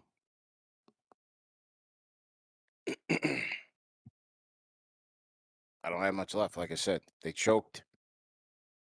The cat thing continues to piss me off. Second unit. Did you think Brunson was doing too much tonight? How else does Cat not get the ball? He's doing way too much. It was unnecessary. It was unnecessary. He had 14 points in the third quarter. Give him the ball. Like I said, I'm not going to accept the wing on Cat and just, okay, he's checked out. Let's go ISO. Establish your big man. And Cat, establish position. Cat is too deferring to Jalen all the time. Establish position. Give me the ball. These are what the OGs in the league, this is what Shaq is talking about. You're in the bonus. You have your guy. Give me Cat with a mid-range down low rather than a Brunson having a dance and prance. It's not always going to work. It makes it easier for them defensively too. Like I thought we knew that by now. Way too easy. I thought we knew that by now. That I don't know. I don't know, man. 14 points. He opens up the third. And don't even Hart. I'm seeing Hart taking a prayer 3 from the top of the key. Oh my God, man. Reason? He had to heave one up with seconds winded down. He's got to heave up a grenade, and I'm sitting there looking at Karl-Anthony Towns like, what the hell are we doing? What are we doing?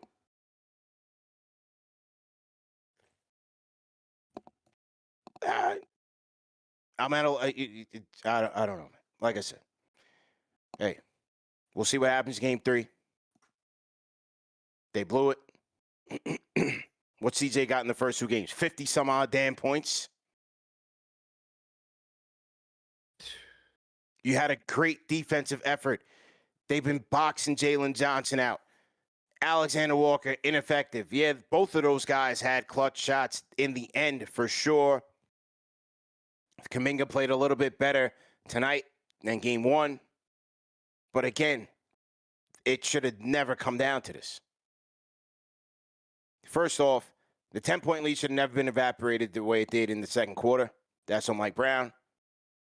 The fourth quarter lead, you had a 12-point fourth quarter lead again.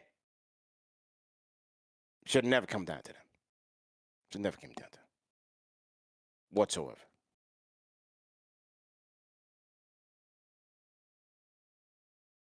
Should never came down to that, man. Should And like I said, you know, this is the postseason. Boston most likely going to sweep. Cleveland most likely going to sweep. When you're like trying to advance around last year, oh, they got worn down. Well, one way to not get worn down is to handle your business. Simple. Don't force yourself to have to play extra games. You don't need that. Finish the job. You got to finish the job, man. They still haven't learned. They still haven't learned, man.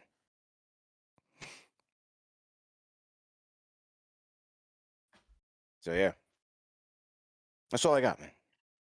Well, we can get to some callers, man. We can hear what the... We've had a lot of callers. We still got people on the line. Please. Start off with King Matthews, man. King Matthews, what's going on? Do we got King Matthews? Rapid fire. Do we got King Matthews? We'll drop him off. Drop that off. Let's go. Did you guys go key stats yet? Yeah, we already did key stats. Okay. All right. Let's go let's go rapid fire. Okay, let's do it again. That's all. Yeah, we got a ton of people in the calls. People, please, one shot and pass the mic, please. Ashwin from India, go ahead. This series is obviously gonna go only 5 games because this definitely feels. I don't think this as a playoff game because this Hawks team is a whole league lower than us.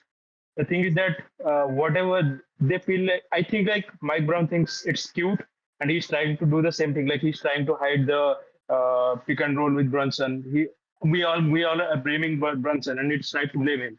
But still, the person who calls the play during the fourth quarter, it's Mike Brown. The person who made that non-Cat, non-Brunson 4.5 minutes of lineup in fourth quarter, that's on Mike Brown. We can keep blaming everything on each player, but the lineups were extremely horrible. That made them that gave them their confidence back because Jalen Johnson, he seems like a completely average player in the last 2 games, including this game. Yeah. He became free because of the 4 minutes of such bad offensive and defensive rotation from Mike Brown. Okay, so obviously there's so much callers to go, and I'm not gonna take so much time. But only one thing is we can forget about hiding the stuff. We're not pushing for not playing Cat and saving him for the playoff and all. So avoiding other teams getting films of him. That's all over now. Because like you said, Celtics gonna go 4 games. Cap's gonna go 4 games. We have to go 5 games, and we don't have to give them 6 games, 7 games worth of rest, and we get tired with this team that's a whole another league below us.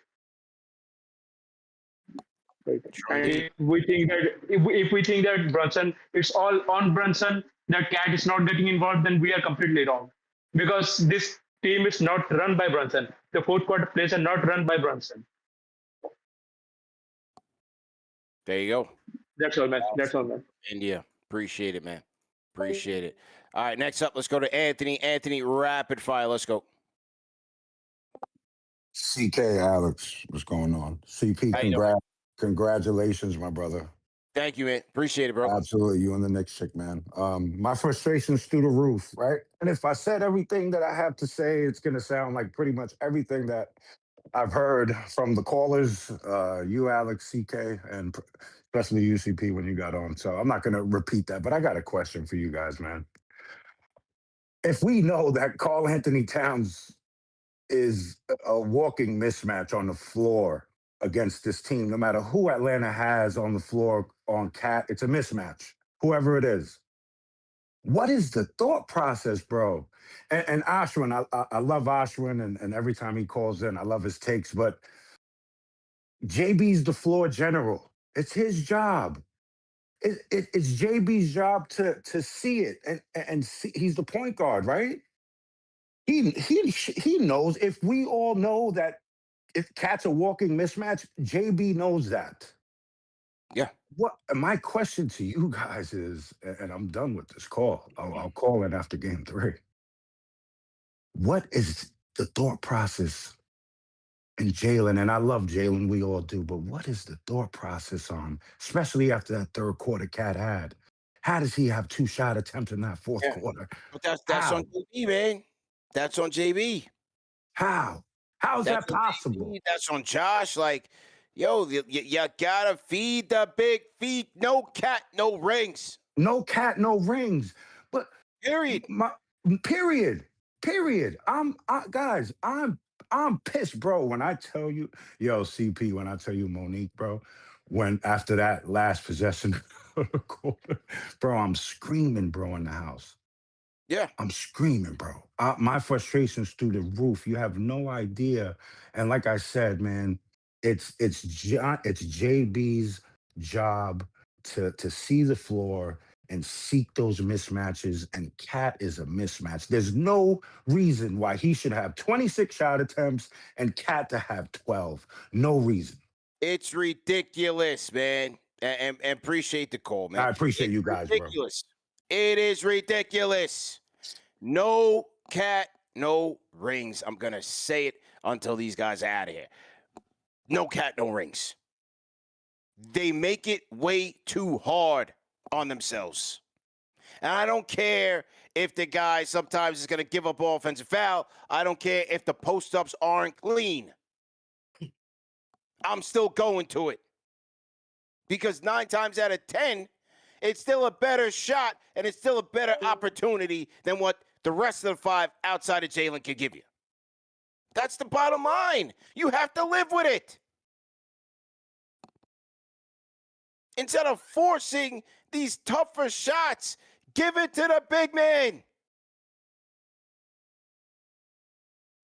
I'm watching Jonathan Kuminga camp out and just chilling on Karl-Anthony Towns, not working at all in the fourth quarter.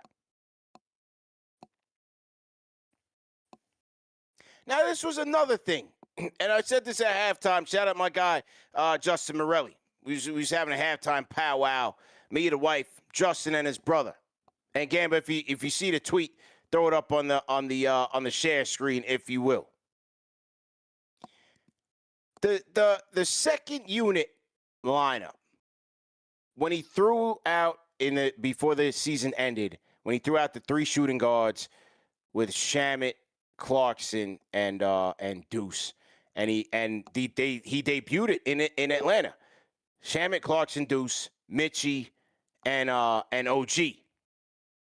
When I saw that in that game during the regular season, I'm like, all right, this is still playoff rotation, but I'm thinking that this lineup is still gonna have Karl-Anthony Towns or something over one of these guys.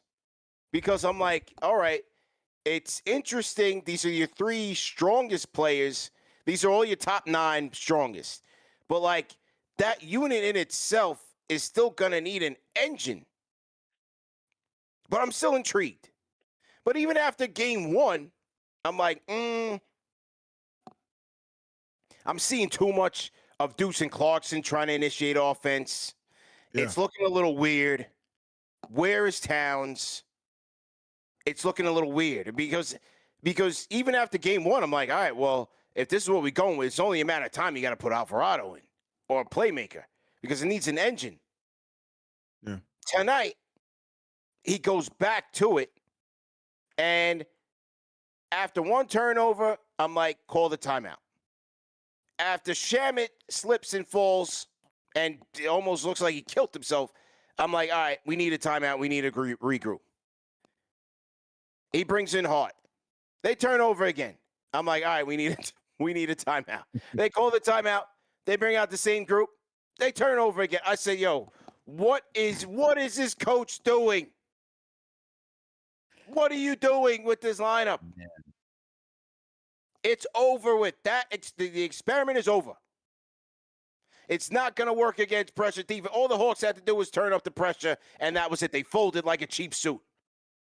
That lineup, you got to bring in Alvarado, and you got to check the temperature with Alvarado. Now, he played it up with CJ. It turned into like some WWE-style stuff. The Garden was crazy, all of that. And then I thought the moment was too big for him. I thought it was a little too big for him, where it was like the moment, like he got a little too carried away. I'm like, all right, you got to slow down. We still got a game to win. They got to figure that out. And it's like, why are you going with a lineup that doesn't have either Brunson, Karl-Anthony Towns, or either Mikal Bridges in it?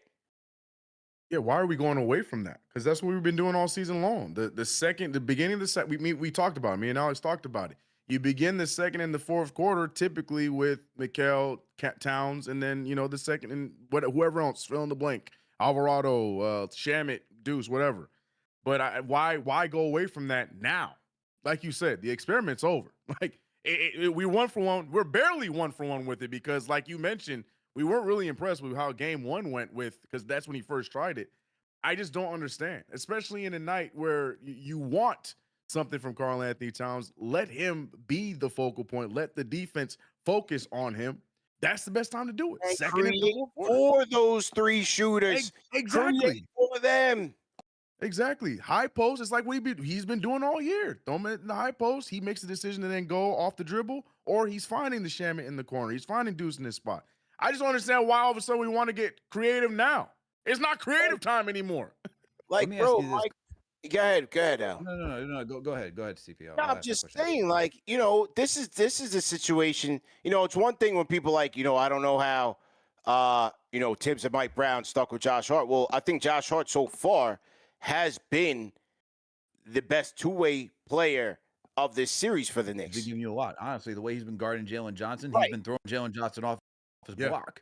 Right. Yeah. But in that same light, I'm like, how does Mike Brown, in taking this job, he says he watched film on the team before he took the job, or when he took the job, how do you watch the film on this team and decide that both Deuce and Shamet should be bringing the ball up and playmaking?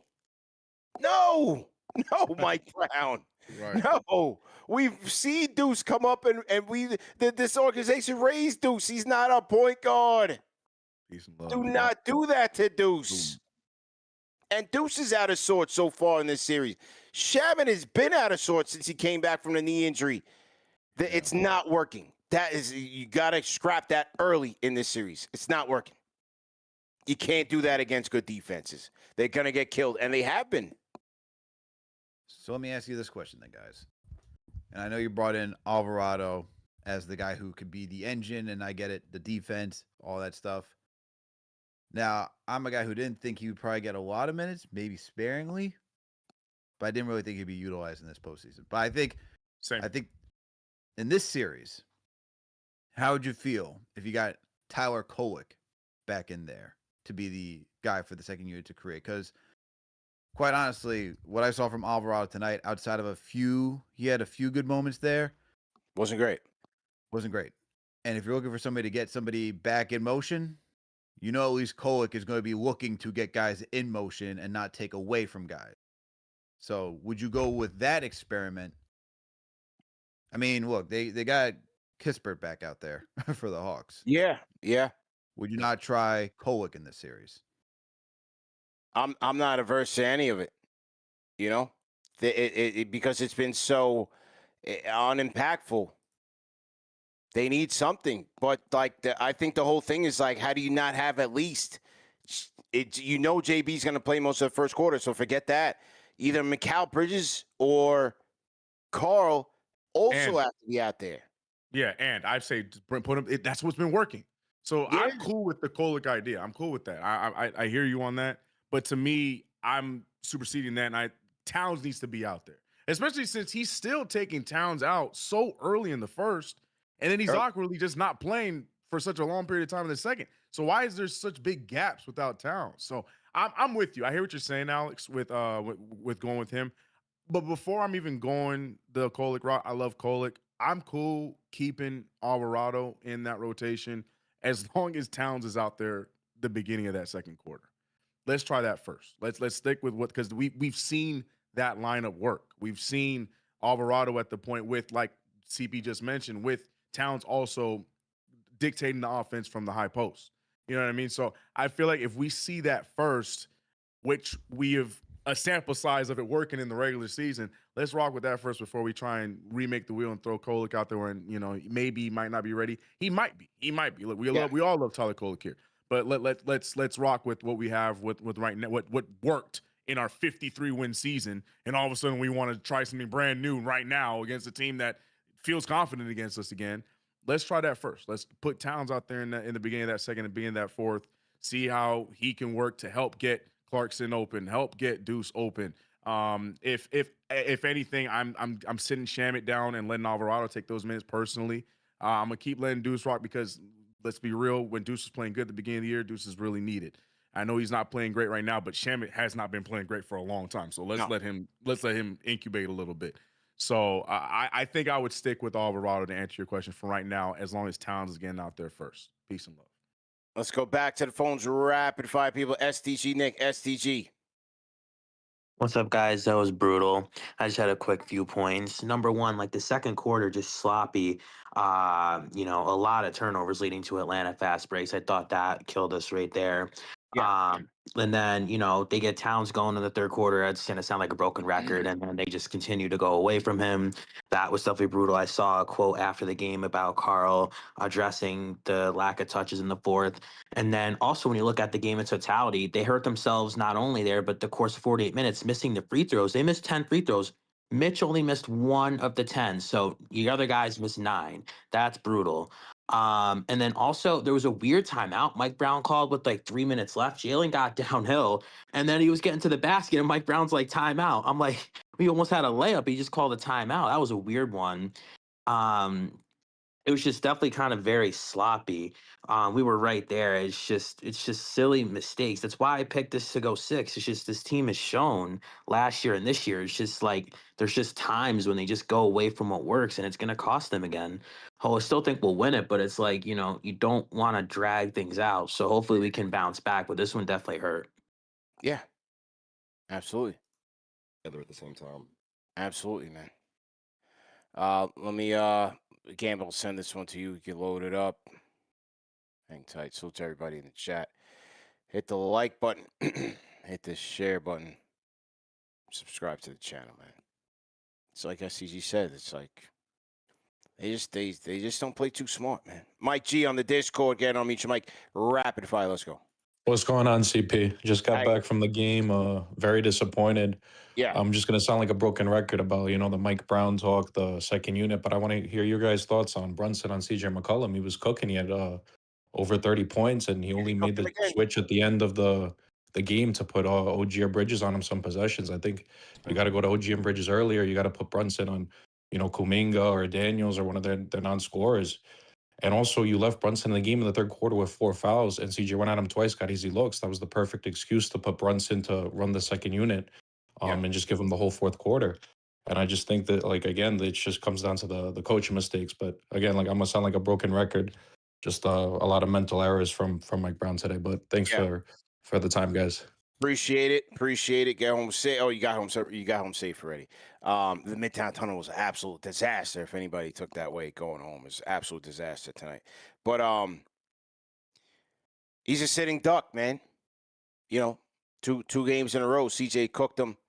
And in one of those final possessions, they did take him off. They put Mikal on him, and they had Brunson on Alexander Walker, they set the screen to get Brunson back on McCollum. CJ makes one quick step, and he's in the middle of the paint, and he drops a tear. I think that was one where he dropped a teardrop on him. So, you know, they're extremely vulnerable. That's the problem. You know, we know that. Cap is the weakest link. And Jalen Brunson, he's the weakest link of the Knicks defense. We've known this for years. So that's the reason why if he's not making good decisions on the offensive end, and then on the defensive end, he's the weakest link, it's double trouble. You know, it's just double trouble. It just is what it is. It's hard to hide it. You can't sit him, right? You can't bench him. Nope. You can't. What are you going to do? You going to put him on Okongwu? I mean, you going to put him on Jalen Johnson? Maybe at this point in the series, you could try that. Or maybe you try to put him on Dyson Daniels, right? But they're still going to screen and try to get him on there. Yeah. Yeah, the thing with this They're matchup, still going to try to get him involved in the action. They got to figure it out. Yeah, they're going to try to get him to the action, but then also, like, they've been putting Towns on Daniels. It kind of help use him as like that, you know, that roaming center, so that way he can help weak side. Yeah, get block shots, deter guys, and that's been working. Honestly, a lot like tonight. You don't really got to do too much defensively in this game. It's really just clean up the turnovers, get back in transition defensively, and then on top of that, just play a better offensive. It really just comes down to a better offensive game, man. It's enough with the hero ball. Just share the rock. Do what you did in game one. It ain't that. It's not that deep. They literally, for all the mistakes, and I keep saying it, for all the mistakes the Knicks made tonight, the Hawks won by 1 point. The Knicks handed the game to them. They were awful. Yeah. Awful. If that translates to a 1 point win for the Hawks, then you don't have much to clean up. Clean up your offensive game. And that was my biggest thing coming into this postseason, because the defense did get better. It's now the offense that just has been looking like out of sorts. We haven't really seen this offense look clean, as Ari said, since Denver. So you got to figure it out. Yeah, 100%, man. Like, share, subscribe. CP, Alex, CK in the building. Hey, we will be heading down to Atlanta this Saturday for Game 4. We'll announce formal pregame meetup details, but we will be at the Hudson Grill. But we will provide the formal details by Wednesday. But we will be back at headquarters, aka Hudson Grill, down at MSG South on Saturday. So anybody that's going to be down there for the game, if you're flying down, if you're already down there in Atlanta, just know that we will be meeting up as a family as well. So shout out to everybody that was at Slate for the KFTV watch party as usual.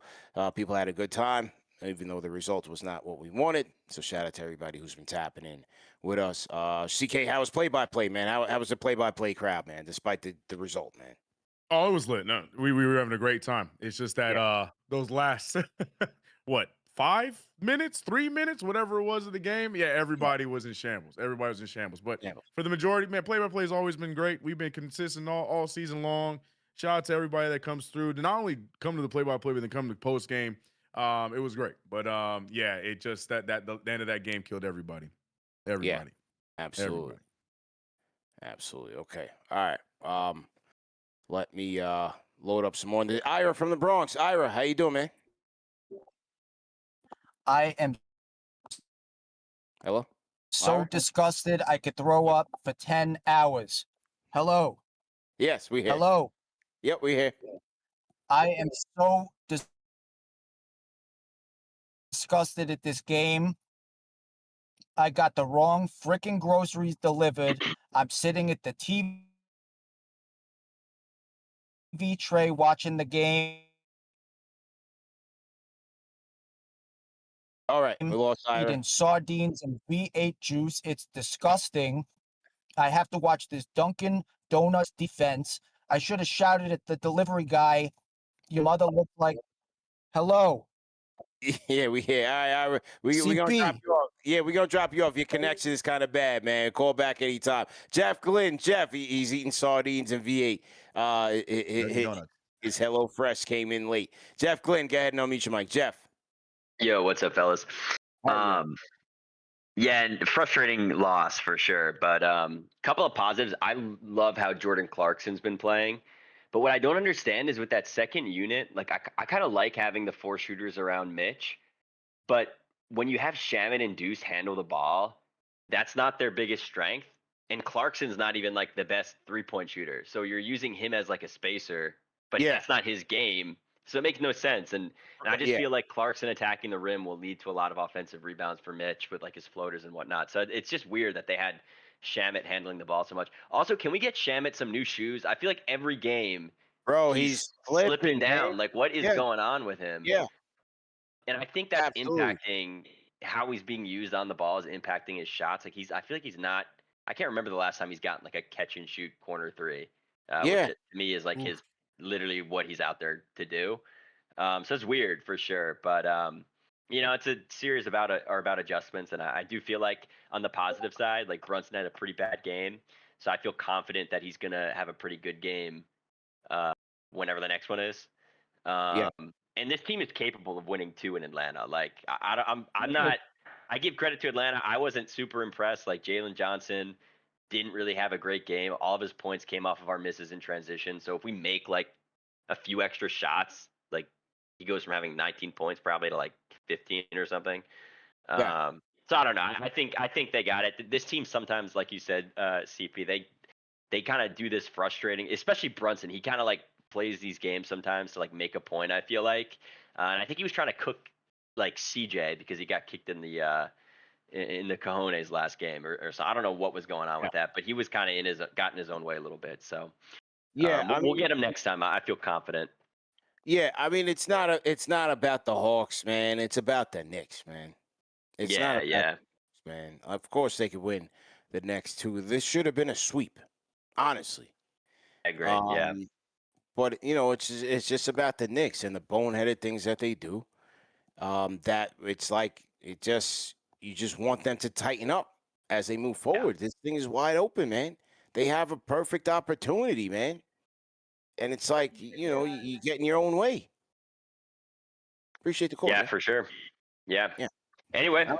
Yeah. I'm gonna sign you off, man. I don't know who does your grocery delivery, but help out Ira from the Bronx, man. He's pissed off. He's eating sardines and V8 juice, man. Hit him up on the Discord, man. Help him out. Peace. Jeff Glenn on the Discord. We gotta help out Ira. He's tight. He said his grocery delivery came late. CK. He said he was forced to eat sardines and things. He said he ordered the wrong things too. Yeah. So he's out of sorts. And then he had to watch this Knicks. That's what I was just gonna say. And then have to watch this game, bro. That is a night. That is a night, man. Yeah. No wonder you had to puke. Absolutely. So there we go. Korey Buckets. Do we have Korey Buckets? Korey Buckets going once? Yes, sir. Yes, sir. How are you, man? Oh man, I'm great. I could be better if we won. I gotta play the palm size fiddle one more time for you guys. I called during the season and I said this. We're not gonna win with Jalen Brunson taking 30 shots a game and giving up 60 points on defense. It's just not gonna work. Mikal Bridges would be a much better player if he could get to his spots, get the ball. Karl-Anthony Towns would play more defense, play a more inspiring game if he could get the ball. I even think Mike Brown is to the point where he's pissed with Jalen Brunson the way he plays. Nobody can tell him anything. The guy he's going rogue. He's a great player, but great players have to be willing to be coached. Great players have to be willing to play a team game. If he's not willing to get with the team concept, at some point we're gonna have to start looking somewhere else. And I truthfully think this is where we're gonna be at very soon, guys. I really don't want that to be the case because I like Jalen and he did a lot of good things for us. But we gotta start waking up and smelling the flowers. He's a liability on defense and he doesn't pass the ball on offense. I just don't know. No, I I don't know hear what you. to do Listen, with I that. hear you. Well, I think what it is it's the inconsistency with him, man. Because some nights he'll do it, and other nights he'll get that tunnel vision, man. It's a tricky balance for him, man. But I think even when he does it, we don't need him to do that. If he does, and I'm It's not tough. saying you It's dictate tough, the man. Because stats, the supporting cast don't have it every night, though, man. but you got to pick your spots. If you're good enough to score like that, Yeah. pick your spots. The fourth quarter, different spots throughout the game, but you get Cat involved in the He's got to get game, Cat man. involved. He's got to get Cat involved, man. He's got to get Cat involved. Guys, Appreciate the call, man. Korey Buckets. Rate that call in the chat, man. 1 being trash, 5 being facts. Korey Buckets on the chat, man. CK Alex, any thoughts on that? You guys there? Yeah. No, we're here. We're here. Yeah. Look, man, we've seen Brunson do a lot of good for this team. He has these type of games where he goes very ISO me-centric. Then he corrects himself the next game. I would say what rate happens. He's always on for a 9, and then that 10th game is like, all right, man, what are we doing here? Then he corrects course. I'm not thinking about life after Brunson right now. Yeah. I mean, yeah. Go ahead, CK. I was just gonna say, I think first half of the calls, I was completely aligned with him. I don't think he needs to shoot that many shots, especially if he's not shooting them as well as he did tonight.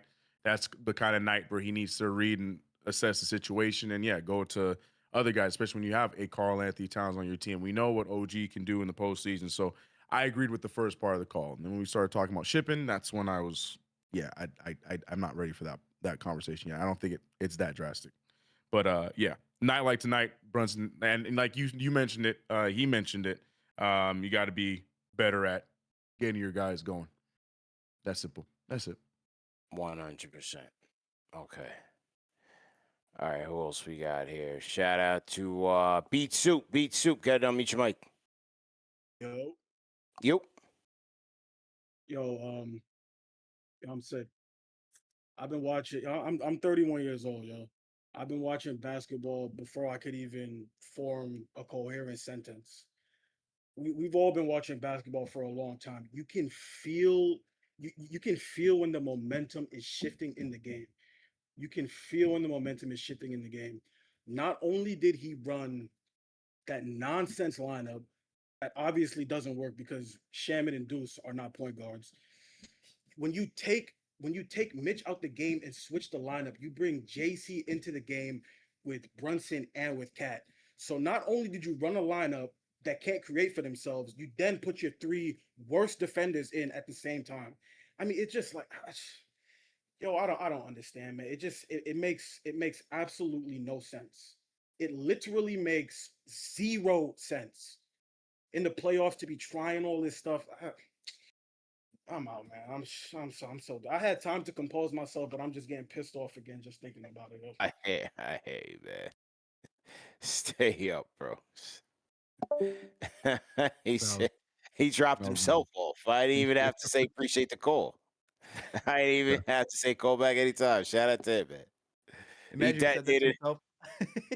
Say it again, bro. Imagine if he said that to himself. I'll call back anytime. Don't worry. Yeah, he's my man. He did himself. Said I'm out of here. All right. Hey, it's that type of night, man.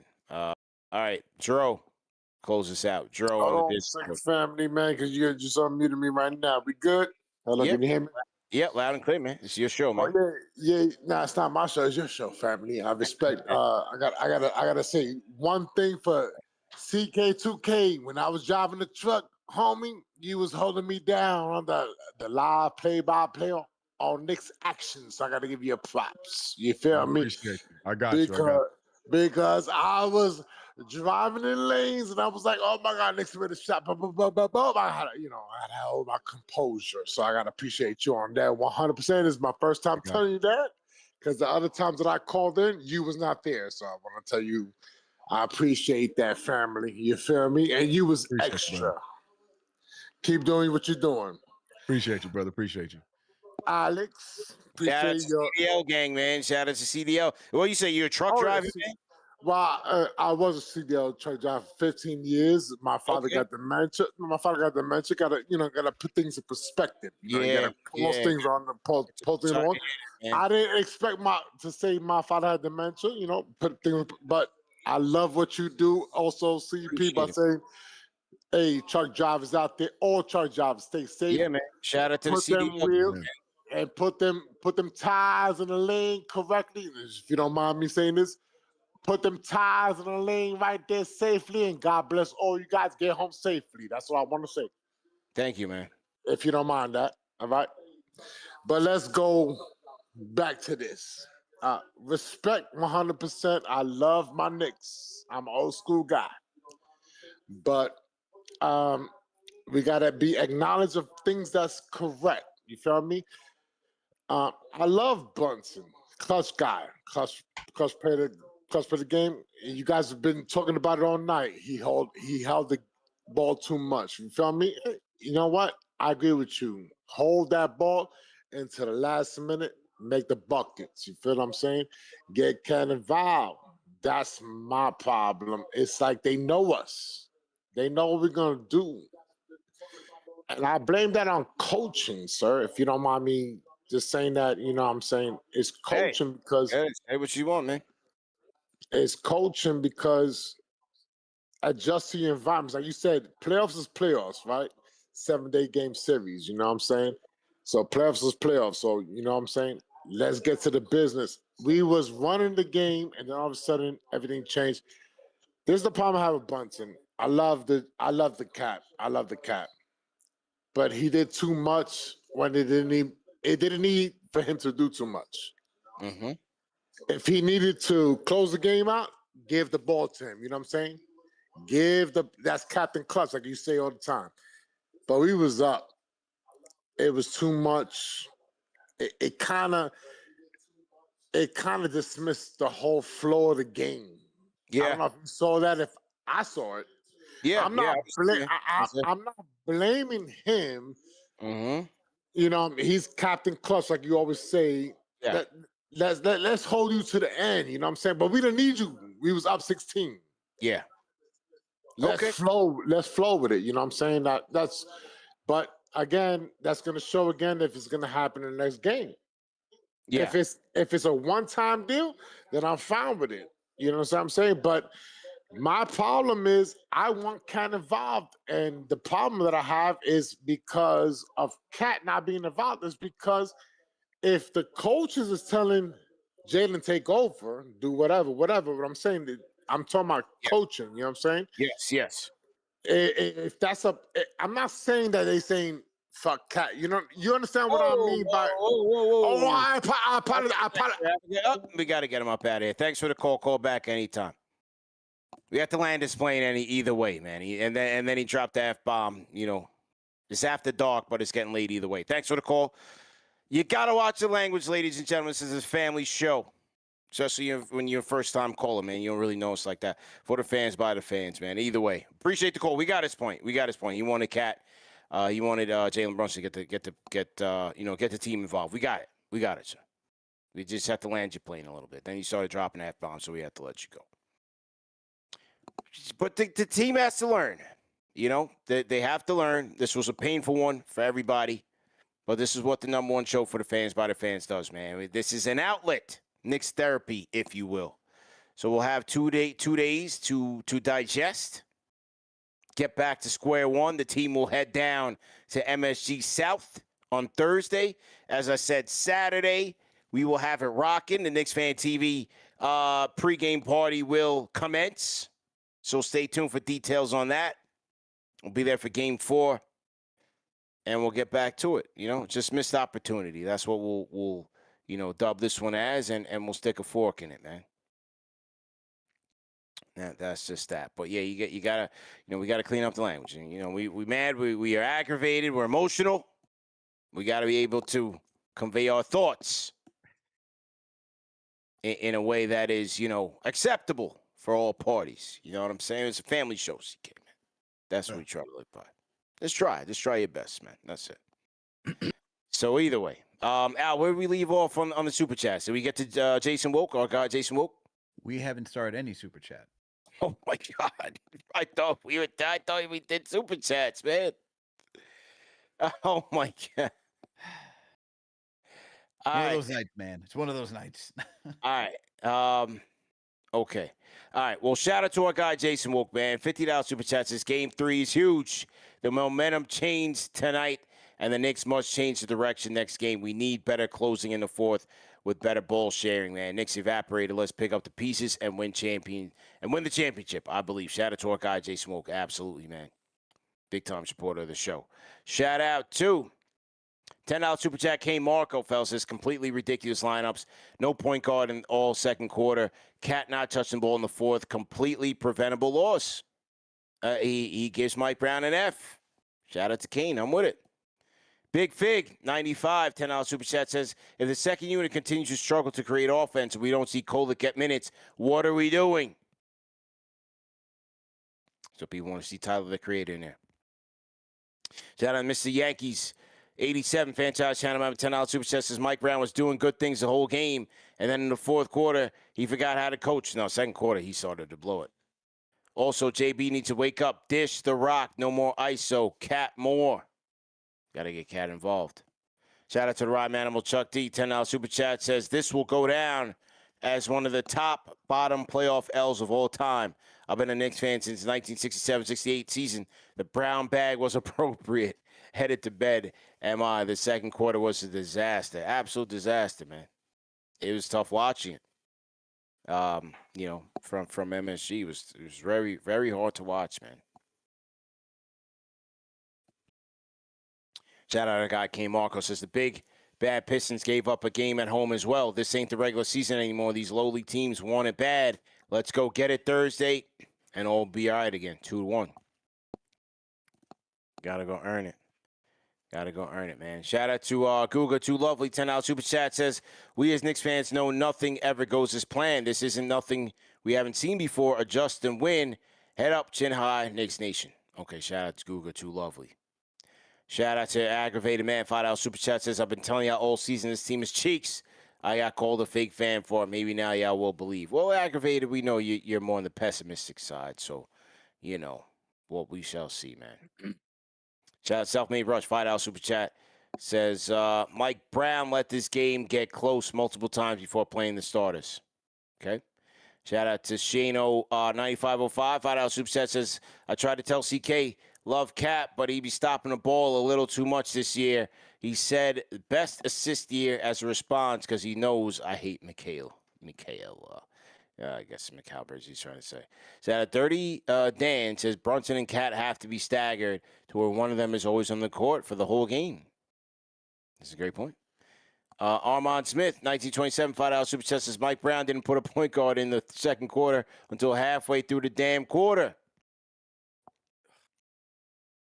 Shout out Black LaRock, 500 yen says this one is on Brown and JB. Low IQ basketball today. Yeah, not good. Not good today. $5 super chat from MC says, we have seen Hero Bowl these last 4 years already. No reason to think the outcome will be different this year. Knicks need to play team ball. But the ball movement was good, fellas. I mean, in the first quarter, ball movement was good. Defense was good. Everything was good. Yeah. Well, you made the qualifier the first quarter. Yeah. That's it. They can do it. Do they want to do it? Right. Right. All right. Shout out to Real Big Sean, 2366, $5 super chat says, in order for the Knicks to win a chip, the offense has to run through Cat. You can't win it. Brunson is the focal point of the offense. Okay. Well, I just think, look, man, it's the gift and the curse. Yeah. He's a tough shot shooter. He is your guy that you go to a money time. When he's going, it looks fantastic. It looks great. It's Christmas. And when he's bricking, it could be a disaster because, as I said, on the other end, he's a target. So it's killing you both sides. And tonight was one of those nights. Killed them both sides. Yeah. His decision making wasn't good. He didn't make the shots, and then he gave up a ton of points defensively. So this was a terrible Jalen Brunson game. A terrible Jalen Brunson game. So it is what it is, man. Okay. Who else we got here? Real big Sean, I got that. Vic from the side says when JB isn't scoring, he's a liability. He kills half the shot clock trying to get his to his spot. He's unable to play off Cat. And his barbecue chicken on D won't pass. Yeah, that's pretty much exactly what I said. Just shout out Vic from the start. All right. Frank Nitty, Too Gritty, franchise channel member, $5 super chat. Says game one, JB had that killer look in his eyes. This game, JB was trying to prove something he didn't need to. Let's hope he gets back on killer timing. Okay. Shout out to Goodfella Breaks 184 says, how do we call in? Is it just one tap button on the Discord? When you get to the Discord, you got to click on the lounge. On the left-hand side of the Discord, when you see lounge, enter into the lounge, and then we will drag you in. We will drag you into the lounge. Okay? Okay. Shout out to Hoodies Vintage. $5 super chat says, terrible coaching. Give me ISO flashbacks. Does Brown even say anything to Brunson? Can his dad talk to him? Maybe Towns may need to call this out. Okay, shout out Blackness says, hey, ATL fans. Blackness says, ATL fans, this channel. I lost Blackness, super chat. I lost, totally lost it on this thing. All right, hang on. We'll get back to Blackness. MA007 $5 super chat says, once again, we snatched defeat out of the jaws of victory. Playing not to lose, instead to win the fourth quarter, especially in the playoffs, is wild. Yeah. Shout out to him. Who else? I got Frank Tunidi. I got the Ryan Chuck T. Blackness. I got that. It says Macau went back to his patent fadeaway layups. Yep. Absolutely. Got Hoodies Vintage. Okay, here's Blackness. It says, hey, ATL fans, follow the channel so you have somewhere to chill in May and June. Better team won tonight, but we definitely wash and yell up. Shout out to him. Shout out Black LaRock, Slim Shady. $5 super chat says Macau makes the bucket and it's a different tune. We all right. In Brunson we trust. Yeah. We didn't think he was gonna make it though. But yeah. Shout out to Phrase. Salute to you. GOT says on-series team, we better win the next 3. Period.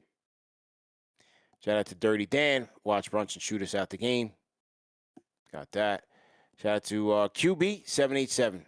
$2 super chat says, this one's on JB. Feed Cat. They're small. SMH. Yeah, got to feed him. Either way, man, great show, everybody. Great show. Getting late here on the East Coast, so we got to wrap up. I'll probably be back tomorrow. If you guys didn't get a chance to call in or get a chance to leave a super chat, you can do so on the KFTV Cash App, man. Send us a Cash App, $ Knicks Fan TV to support the show, donate to the show. But we'll probably be back tomorrow for another debrief of this game if you want to get some takes across, or, you know, if you just want to just throw it in the garbage and burn it up and forget it even happened. Hey, game 3 is Thursday. So, great show, CK. Great show, Alex. Remember that the show's available on audio podcast format, and we out of here, man. Peace.